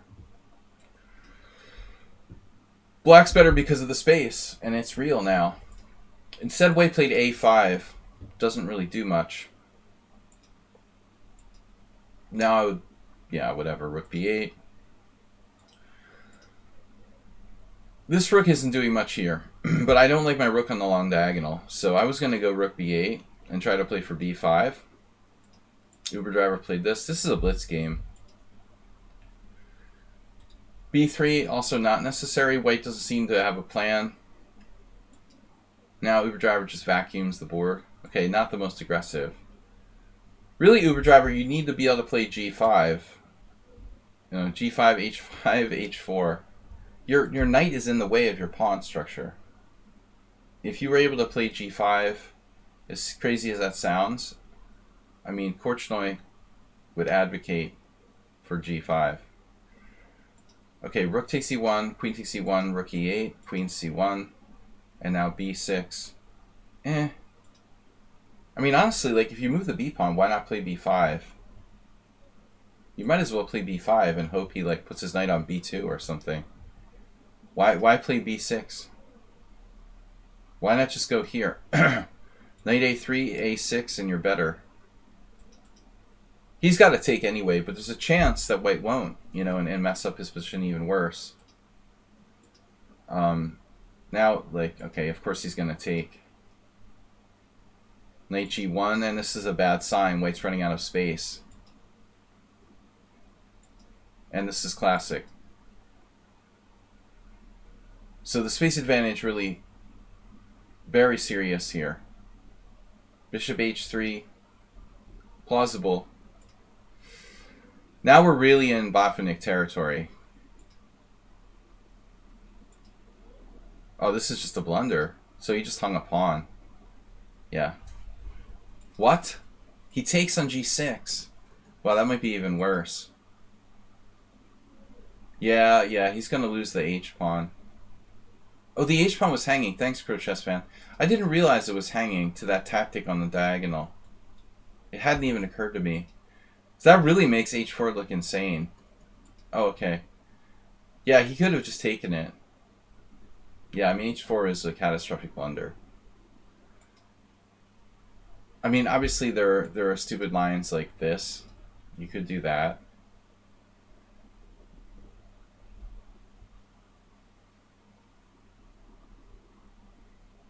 Yeah, I mean, maybe. I mean, still, the white king is mated, almost. This would be really bad. White's king is finished in this position. Yeah, that's a horrible blunder. Uber Driver doesn't do tactics. Bishop d5, h5, bishop g2. Obviously, if you take, now he would have seen queen check and take. That's easy enough. But white loses the bishop. This is fatal. And then king h7 is enough, but he gets fancy. Nice move, king f7, coming to the h file. And mate. How do we finish him off? Bishop f4, queen g4. Yeah. Threatening pretty much total devastation. Where's the denouement? Well, we're going to take with check. That's kind of over. I don't see white lasting very long here. And white hung a piece. Anyway, there's nothing he could do. Yeah, I mean, it was a good position at the second half of the game, but I don't think d4 was a good plan. Objectively, white should have been able to take advantage of that. Jim is up next. Nice. Thank you for the subscription, Asterbait. For Pro Chess Fan. Thanks for pointing out that hanging pawn. That was very relevant. I appreciate it when people are actually paying attention during class and raise their hand and say, hey, his pawn is hanging. Fosi Caballero against Jim. Jim, nice enough to play a blitz game for us. 5-5-0. Yeah, normally Jim's playing a lot of b3, but it's nice to see him play classical opening. e4, e5, and then the center attack, which I've been throwing out there. It's fun. It opens the game. But Jim doesn't play it like a normal center attack. You can obviously play the Danish. The Danish isn't bad. I think the Danish is objectively probably better than, say, the King's Gambit. This opening is decent. Really better than its reputation. But I like the center attack. There's some interesting lines here. I was looking at Queen c4. This is kind of unexplored stuff. But also you can play the main lines, like Queen e3, and if knight f6, not knight c3 allowing bishop e4, but instead bishop d2, dissuading black from having bishop e4. Like, black's supposed to play it anyway, but now we can do a3 or c3 or something. Yeah, the center attack is interesting. But Jim plays knight f3, black plays d5. So, okay, we've got a scotch, black takes. How is this? Actually, it's not a scotch. This is an interesting position. How else would this position arise?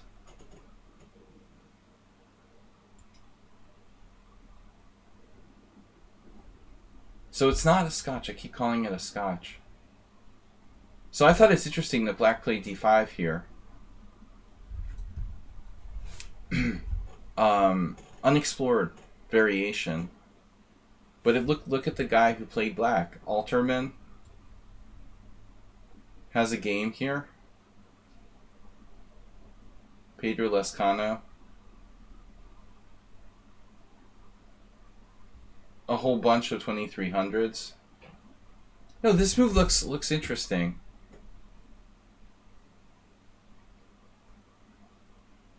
So I was analyzing this a little bit.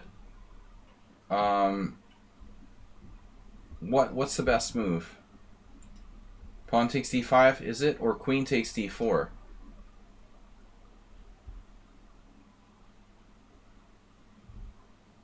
But I was going through this after Jim sent me the game. I was thinking about this line with queen takes d4. It's funny here because there's like 7 games with knight f6, which is obviously, a natural move. D takes c4, a dangerous ending, and even bishop e6 was played. But what happens if black plays knight c6?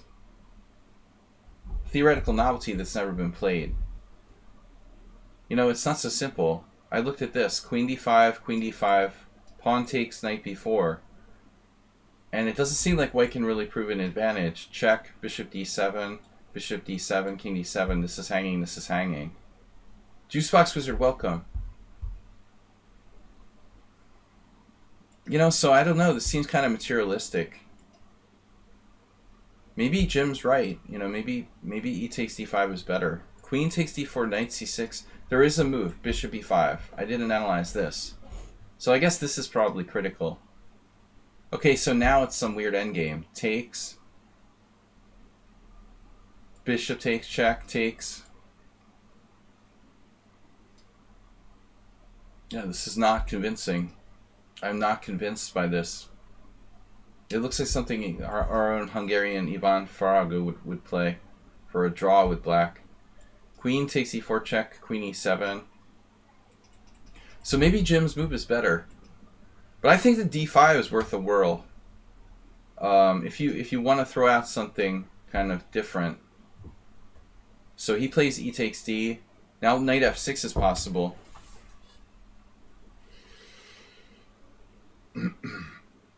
Man, only 5 games that this position has been reached into the master level. That's pretty amazing. Notably, a Kiryakov game, the Liscano game, the Spanish I am.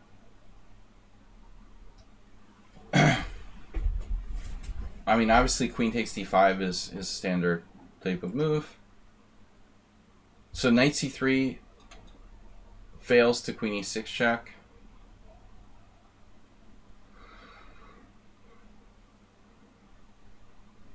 Oh, you seriously did that? Oh my god, this is his game. And maybe Jim wasn't really thinking here. I feel like we're close to transposing. So c3 would c3 transpose to a Danish gambit? It does. It looks like it actually transposes to the Danish gambit. There's a Velimirovich game. Sadly against Aronyan's girlfriend, who tragically passed away a couple years ago. Velimirovich known for playing the Danish and a lot of other crazy openings. Queen takes d4 is too boring for our hero in this game. So he plays knight c3. This is just check, knight e2. So it's like suspect. I'm going to turn off the engine here. Knight c6, knight takes d4, knight takes d4, queen takes d4. So we're in an awkward position here where the knight is interfering with our development. Black played seemingly perfectly. Bishop d7. Clearly not the only move, though. I mean, black could mobilize his king side instead. Again, that seems more natural, no? Knight f6 seemingly getting the kingside pieces out, just bishop e7 or bishop d6 and castle kingside. He plays this, and then I guess he second thought about castling queenside because of queen a7. Maybe he was planning on castling queenside, then changed his mind. White castles queenside. Bishop d7 starts to look like, well, why did I bother to play that? And then Jim puts his knight back on c3, castles. Apparently white is slightly ahead in development somehow.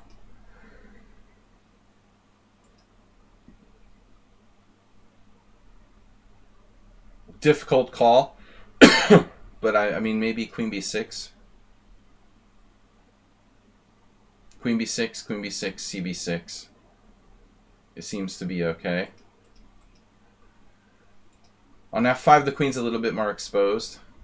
Wow, Jim with a really crazy idea here. g4. This is why he like submitted the game. It looks like his bullet instincts come out, sacrificing a pawn to open lines. And black looking to maybe panic here with queen c5.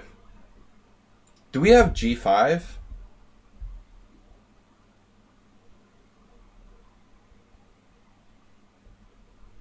What happens on g5?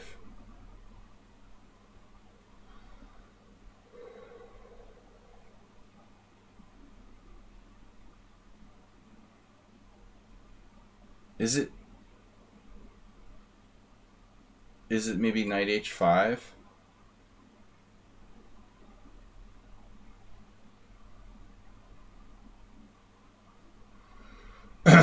It's knight h5. It doesn't look good, but the knight is obviously badly placed here. But black's staying alive. Staying alive. So he plays this, and then g5. But still knight h5. It's like transposition. take, take, take, take. And there's pressure on f7, pressure on b7. Is it enough? Rook f1, check, king b1, and then black now seemingly blundered. Played rook ac8, allowing bishop takes f7, check. That doesn't seem right. I think Jim just missed a simple move now. You're seriously in the dentist? Rook c8. Now Jim has bishop takes f7, check. Chose not to play that. Yeah, I mean, clearly this is a blunder. You're just a clear pawn up here, Jim, after bishop f7. Although it's not easy to win. And actually, 2 pawns up after rook takes b7. No, that's a winning position, I would think. Maybe still an issue here with this pin.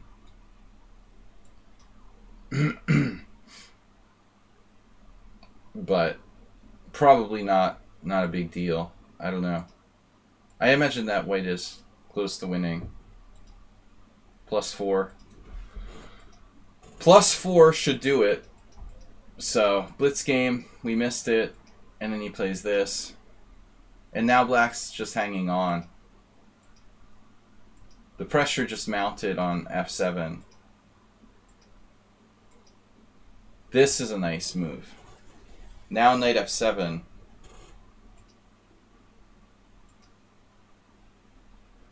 Willing to trade the 2 pieces. Man, black has to consider taking this. How does this work?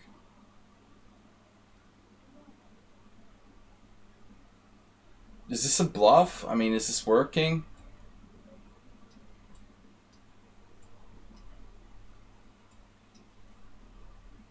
No, we got c3. And the point is you have king c2 next. King e6, king c2. Bye-bye. So this is not a bluff. This actually works. Nice. King g7.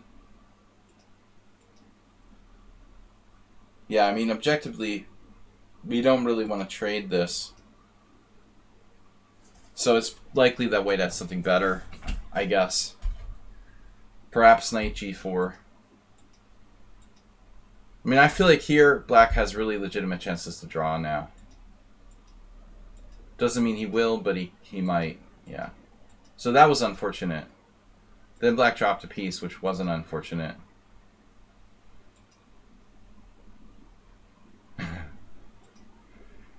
Yeah. Check is okay, but rook e2, check, not such a hot idea. So black needs to play... Well, actually, rook f7 is a serious problem, so he probably has to play like rook e7. But I would imagine this is not easy for white to win. So he won a piece, and it's pretty much over.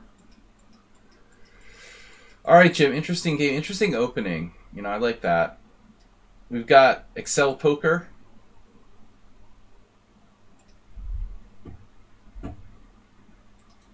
Excel Poker playing black pieces. It's our next to last game, followed by move 11. D4, knight f6. Oh, this was, he said this was his first Banco gambit. Or Banco. I don't know, I started coughing 2 weeks after having COVID. What's going on here? Maybe I got a new disease. Knight f3. I didn't cough all the time I had COVID, and now 2 weeks later I start coughing. It's really weird. Yeah, I mean, I don't know about c5 against knight f3. I mean, you really have to be aware that this is not the easiest to play.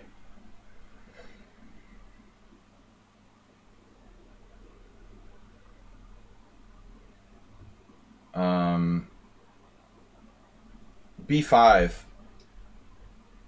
I don't know how good this e6, and knight c3 is. It's basically a ready in reverse. So you have g6, e6, or b5. I don't know where the status of this line is, for white. Or both colors for that matter, But if you intend to play this move order, you better be booked up. I would be a little hesitant to play c5 without really knowing what I'm doing. It's not the same as the Blumenfeld,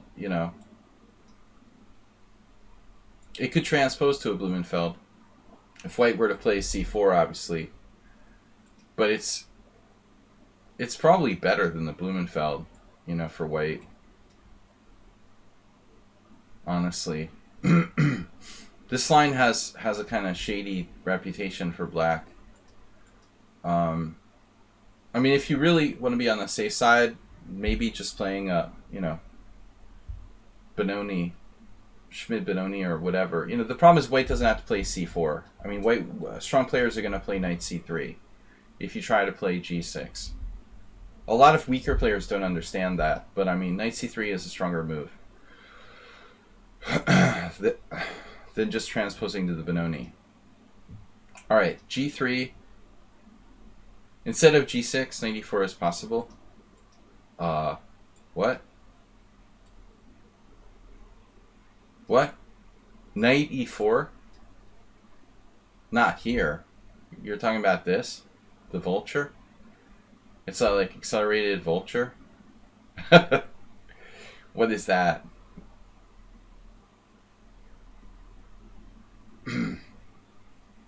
Sure, you can play let's just play the Vajarowitz. Alright. Knight f3, c5, g3. This is, of course, not dangerous. Black should just destroy the center. C takes d. And this equalizes on the spot, I would think. Maybe white should play bishop g2, objectively. What's the deal with this? e5, castles. We keep the pawn. c3. It's like a Mora gambit. It's a really weird Mora gambit. Wow, white won every game from this position.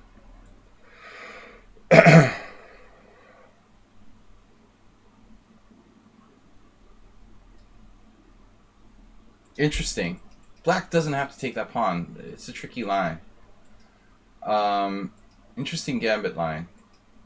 So anyway, yeah, I mean, Excel Poker should definitely take on d4, but if he wants to play a hyper-modern game, okay, he wants to play a hyper-modern game. g6, d5, and now it should be a Schmid-Benoni, but g3 is not so dangerous.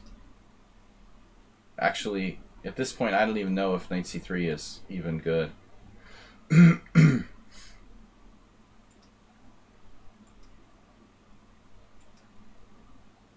So it's not a Beko until white plays c4. Now it's a Benoni, and now it's a Benko. Takes, and now a6. Takes, and you don't have to take it, right? But it's the normal thing to do. I mean, obviously, you could delay the capture with knight on bd7. Bishop takes a6. This is main line, like Fianchetto. Fianchetto, Benko. Kasparov played the Fianchetto Benko against like Topalov years ago. It was like the only way he would play the Benko. I don't think the Fianchetto variation all that dangerous for black. Though here white still has a solid plus score. bd7. Now rook e1. Main line looks like rook b1. This is definitely a standard move. I remember I was white against Esserman like 5, 6, 7 years ago in a tournament in Massachusetts when I went home. I played a reverse Benko against him. We had to reverse this reversed, where I was a tempo up. He did the same thing, kingside fianchetto with like rook e8, getting the rook off the diagonal. It was like the same position. Of course, an extra tempo is always nice. I don't know what he was doing.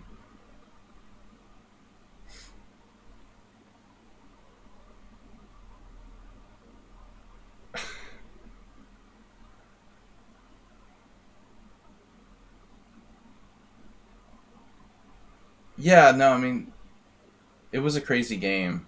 I was better, then I was worse, then it was a draw. Queen b6. Here. The next game was horrible, though. I lost like an idiot against Tomasz Gelashvili. Because I had to play... I always do that. If I have a really long game in a 2 rounds a day tournament, and the morning game is really long, and I play a strong opponent, I just like fold like a house of cards. After like some really hard fought game in the morning round, I'll lose like an idiot with white pieces in the second game, almost for sure. Actually, against Gelashvili, I was white too, yeah. I do that a lot. I really gotta stop doing that. So I don't know, queen b6, queen a5. How do we choose the plan here for black? Knight b6?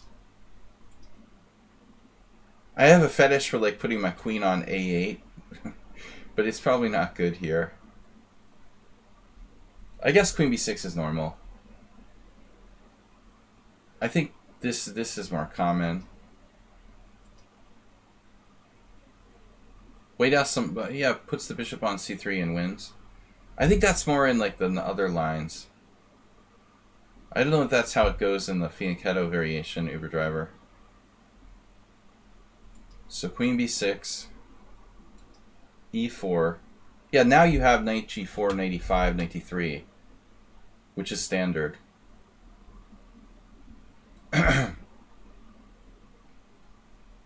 History class in high school, standard oil.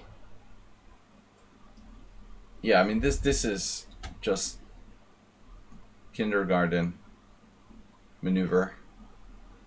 White didn't know about that. Yeah, I mean he should play h3, and then you have to think about like another path for your knight through there. So like, what do we do now? Rook f b8, clearing the way for like knight e8, knight c7, knight b5, e4, knight e8. Exactly. Queen c2, knight c7, heading for b5, rook b1. Ah, Velimirovich against Bilek Istvan. 2,500.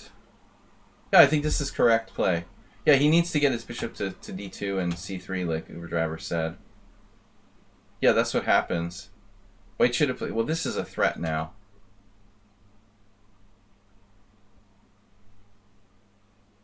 So knight takes b5. Bishop takes b5. Because of bishop f1. You're threatening queen a6. Yeah, this is basically how you're supposed to play it. Bilek... Maybe we should call it the Bilek Gambit. They're naming it after the wrong Hungarian. Alright, queen b6, e4, knight g4, knight d2. Uh-oh. Tolu. That doesn't look good. I was teaching one of my beginner students to start to identify like the weak squares in the position. I mean, identify the weak squares. Take this position, for example. Interesting question. How many squares on the board at this moment are not protected by anything? You know, let's take a look. 1. Well, I mean, that's protected by our bishop. But white doesn't have it protected by anything. G5 is not protected by anything. But D3 is really screaming out as like the biggest weakness. Here. Yeah, H5. I don't know, man. H5 is really a little over the top. I don't want to screw around. Like, why did you reject knight e5?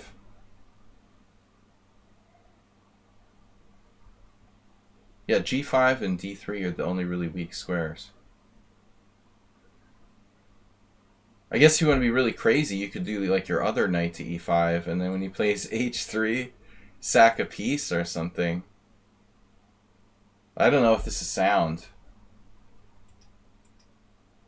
It's interesting. Computer likes it. Wow. The computer really likes this. Damn. Maybe I'm right. Sometimes I'm just right. I get lucky.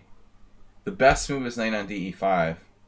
I mean, I don't play... Whoa! Knight takes f2. Mama. Look at that. Suction. h5. What kind of move is that? Knight takes f2. Everybody saw it but you. Get some cojones here. Just sack the knight on f2. Wow. So king f2 and you like suck him out with bishop d4 check. But it's not that clear. I mean, he can walk out to f3. That looks ugly. Okay, but obviously he has rook here. You'd have to calculate further. This isn't over yet. Like knight here, knight f1. It's pretty complicated, honestly. Knight d3 check. I guess you just have to trust your intuition on this one. I think like the player who's played the Benko all his life probably knows like this is good, I'm gonna do it, and they don't really need to calculate much further. But I like the other move. You know, knight d5. Now I was really on board. You know, take, check, king g1. You have bishop d4 check, c4 check. It looks promising. That's actually a mistake. The engine wants to take this. Wow. Look at those bishops. It's just vicious. h3 would have been a good idea.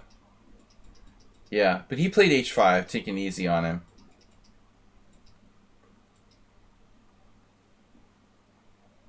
You can still sack it, obviously.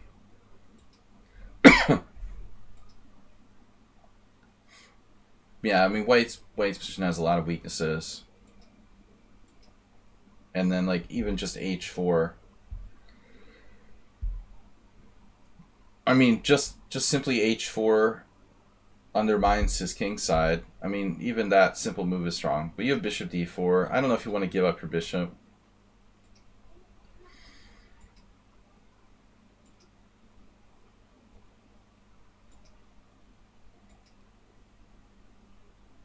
And you're going to eventually take that exchange.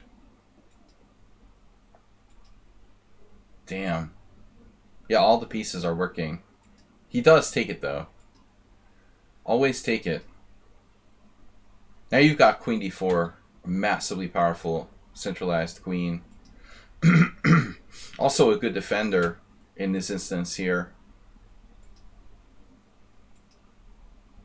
You might need that queen defending.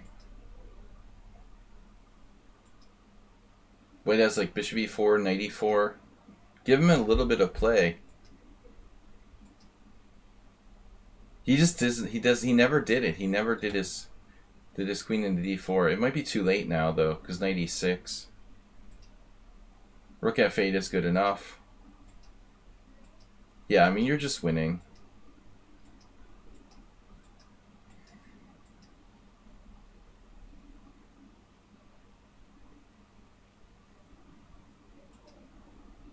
He sacked his queen. Nothing there.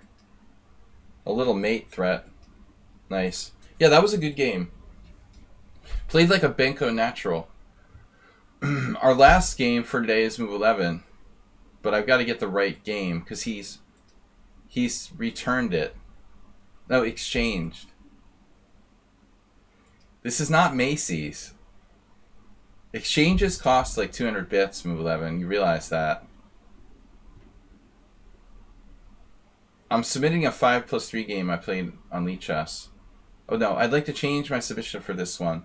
A very interesting game Timur Gariev had White versus a friend of mine who remains anonymous. The time control was game 100 plus 30, so sounds like continental chess. We'll look it up.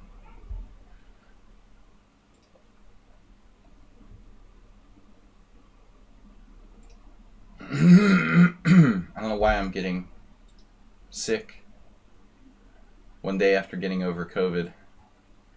Maybe I've got pneumonia now, or maybe I have influenza. What is this? Queen's Gambit accepted?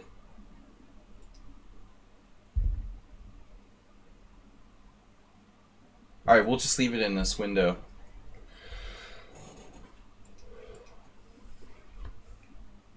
So Gareev was white?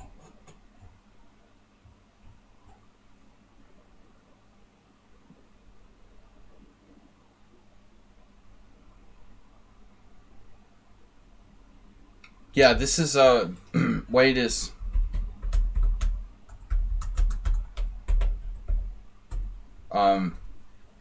Timur Gareev, the guy he's really weird. He does these like crazy, insane blindfold simultaneouses. He'll play like 40 blindfold boards against like noobs. He seems really eccentric. But really good player. Plays crazy openings. He's kind of strange. Black is no name. So it's Queen's Gambit accepted. And Gareev plays a very aggressive line here. I think like e4 is the most aggressive line against the Queen's Gambit accepted. But this is probably number 2. The second most aggressive line. I mean, knight f3, knight f6, and then knight c3. And then white's going to play e4. So it's another kind of gambit-style approach. You can't really get more aggressive than this. And a6 is... Uberdriver says I get murdered with a d5 thrust. a6 is main line. So I don't know. Black... I think I tried to play like c5 when I was preparing this. I was looking at e6, e4, c5. But actually, we can transpose to like a... That's another option. You can transpose to a... move 11 likes these kind of Rogozin Vienna variation. But anyways, the move played in the game is the main line. A6, E4, and now B5. I can play like 1 or 2 games blindfolded. I would probably have to practice to do 2. I've never been a blindfold expert. I might have played 1 blindfold match against someone.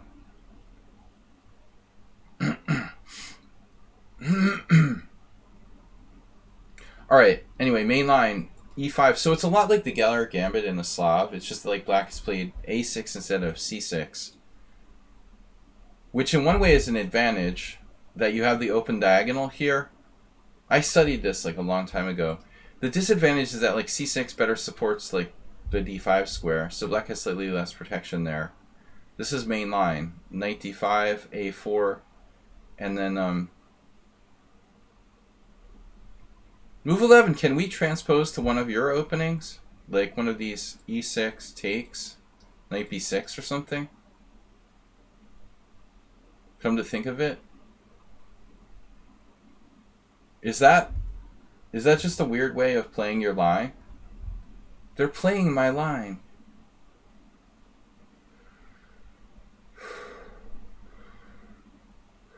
It took me a long time to be able to play a blindfold game. I was definitely a national master before I could do it.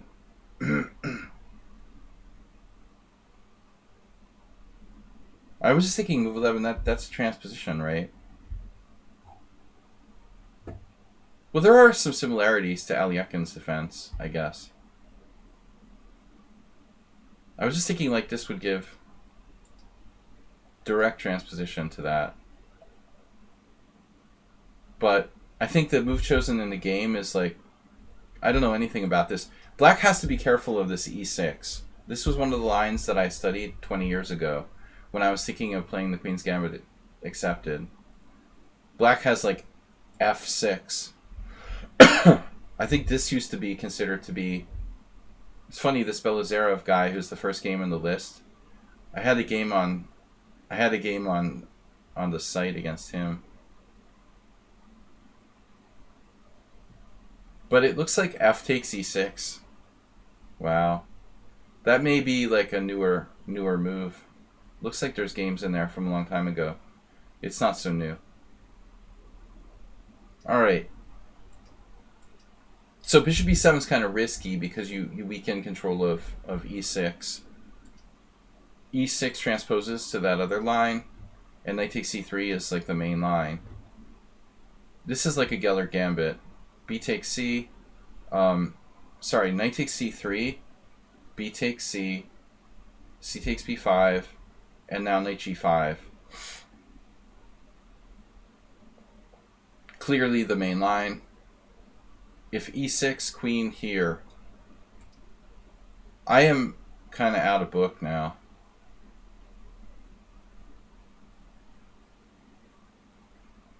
Yeah, I mean, I don't know. Maybe knight c3 is just considered like a mistake. That appears to be the main line. Knight takes c3, b takes c. Oh, okay, yeah. He played... Wait, what happened here?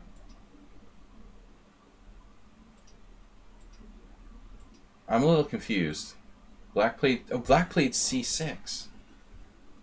That's weird. Okay.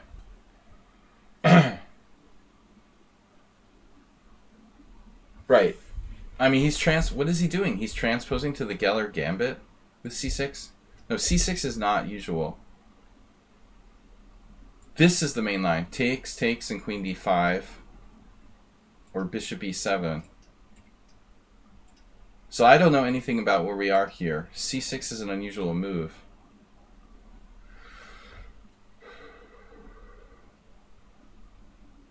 Take. Knight g5. Wow.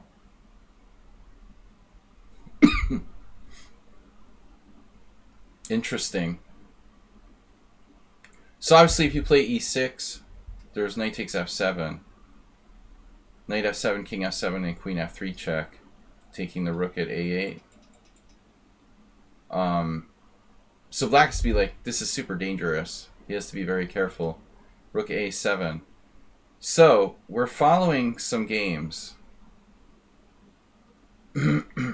Notably, Spidler losing in 2019. What is it when Spidler doesn't play the Grunfeld?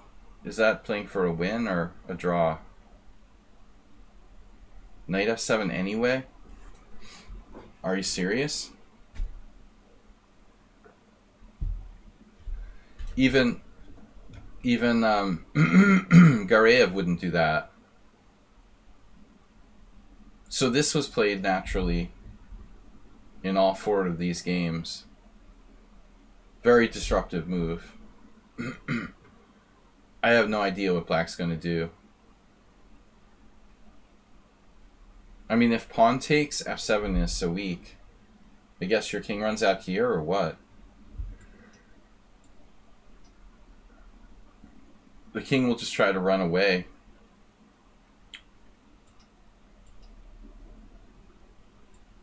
Peter played this. Ended up losing anyway.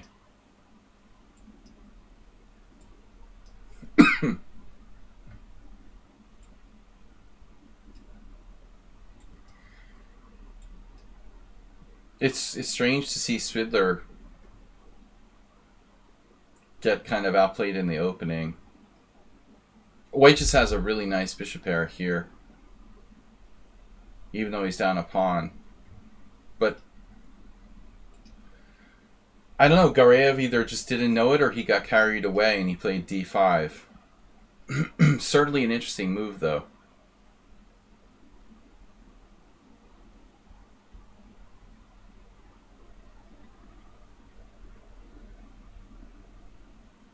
So he's trying to annihilate black here.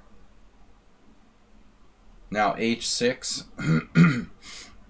Yeah, I mean, you got to start looking at knight e6 and stuff. White plays bishop e3, hitting the rook. Wow. So if you're going to put the rook on a square, like you're looking at rook d7, oh man, that's sick. This is like straight out of a simul, literally. Rook d7, knight e6, game over. That would be so perverse. Yeah. Pawn takes pawn. The queen is mated, then the king is mated. I mean, that's just horrible. So after this, you know, he sees like that's a problem. b7 is playable. I mean, that would actually be my preferred choice, to put the rook on b7.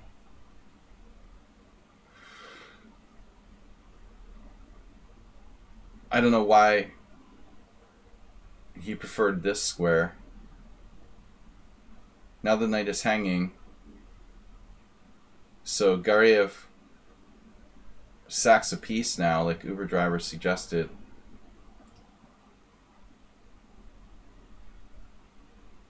I mean, you know, you always have like different possibilities. You have to watch for like that. This is a problem here. There's rook d1. I mean, unclear.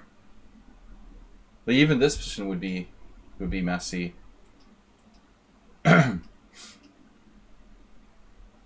don't know. I kind of expected him to like retreat the knight. But it looks like maybe white doesn't have enough compensation. What happens if like e6?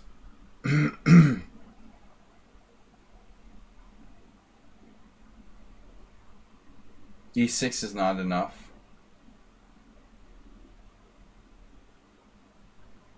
So he sacks the piece here. I don't know.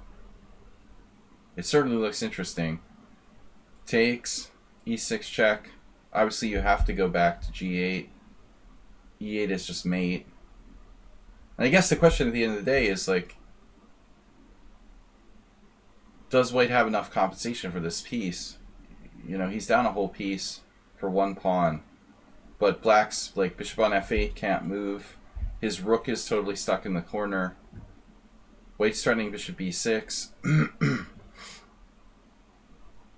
Yeah. I mean, clearly he has bishop b6 if he wants it. But the problem is, I guess, like bishop b7. You know, you take and black starts to kind of unravel. I'm not sure, you know, I mean, he can wiggle out with like h5, rook h6.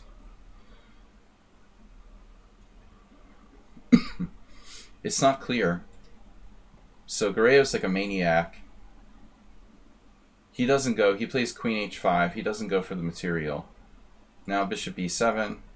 Now rook d1.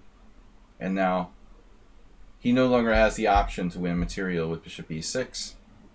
White plays bishop e2. Queen e8, offering to trade queens. Queen h3.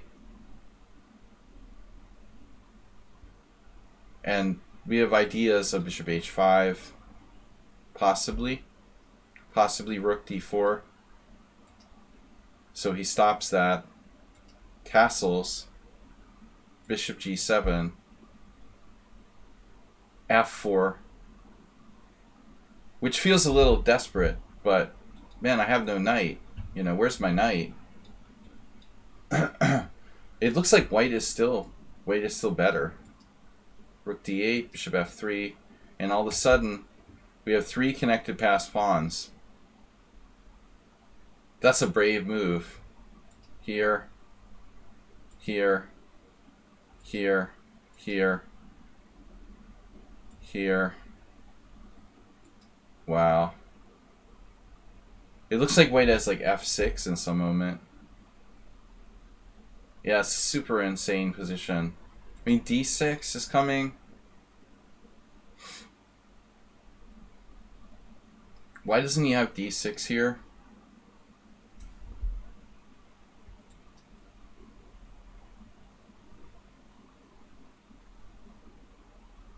Guess it just doesn't really do anything.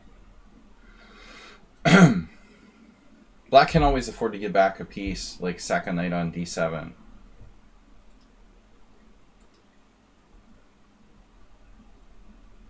So now he starts to begin threats of bishop d4 check.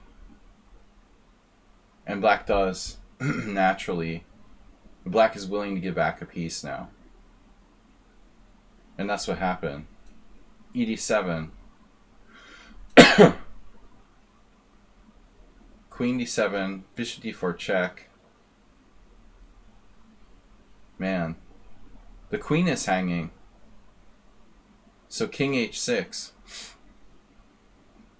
If queen d7, bishop d4 check. So material is finally like plus 2 pawns for black. Check here and perpetual. Wow, I mean that was crazy. I don't even want to know what the computer said. I mean, I think that white must have been close to winning. But it was certainly a fun game. Very interesting. But it's strange for me that black played that c6.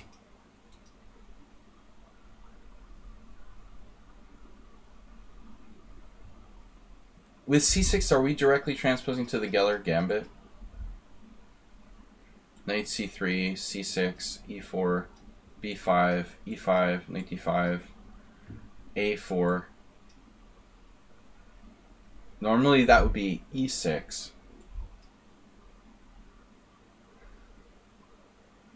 And after knight g5, black doesn't actually play this move, a6.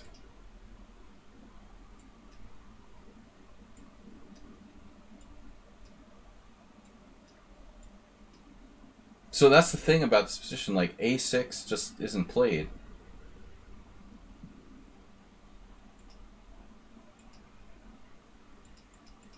It's like a hybrid. But it's very rare to play that move here. I mean, let's see, who played c6? This is Spidler. It's interesting. I mean, Spidler is hardly an expert in the in the Queen's Gambit Accepted. He's mostly playing the Grunfeld. It doesn't seem right to play c6 here.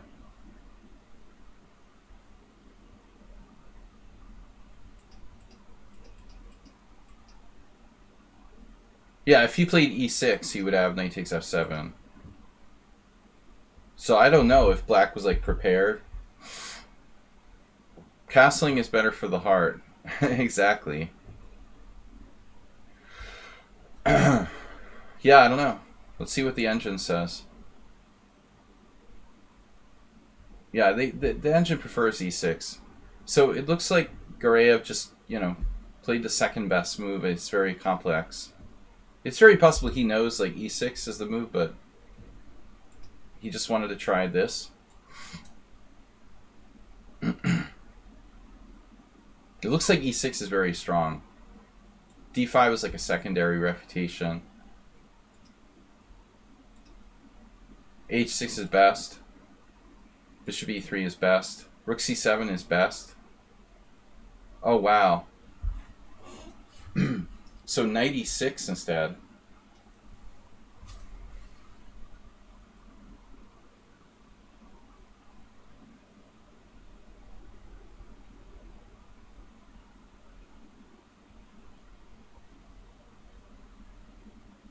Knight e6. Pawn e6. Queen h5 check. King d7. Castle's queenside. I wonder if Gareev would have seen this in blindfold chess. That's pretty amazing. So black has to take with the bishop. But that's an ending. Not really that attractive, I guess. For a grandmaster, black has these pawns on the queen side. I mean, I don't know. Trade the queens there. It's really interesting. Thanks everybody for sharing your games.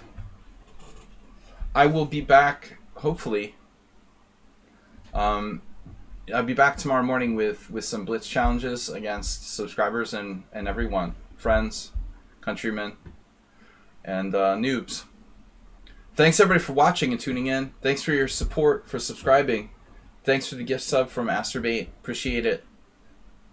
I will be back Friday blitz stream and Sunday simul stream if I don't lose my voice due to extended COVID.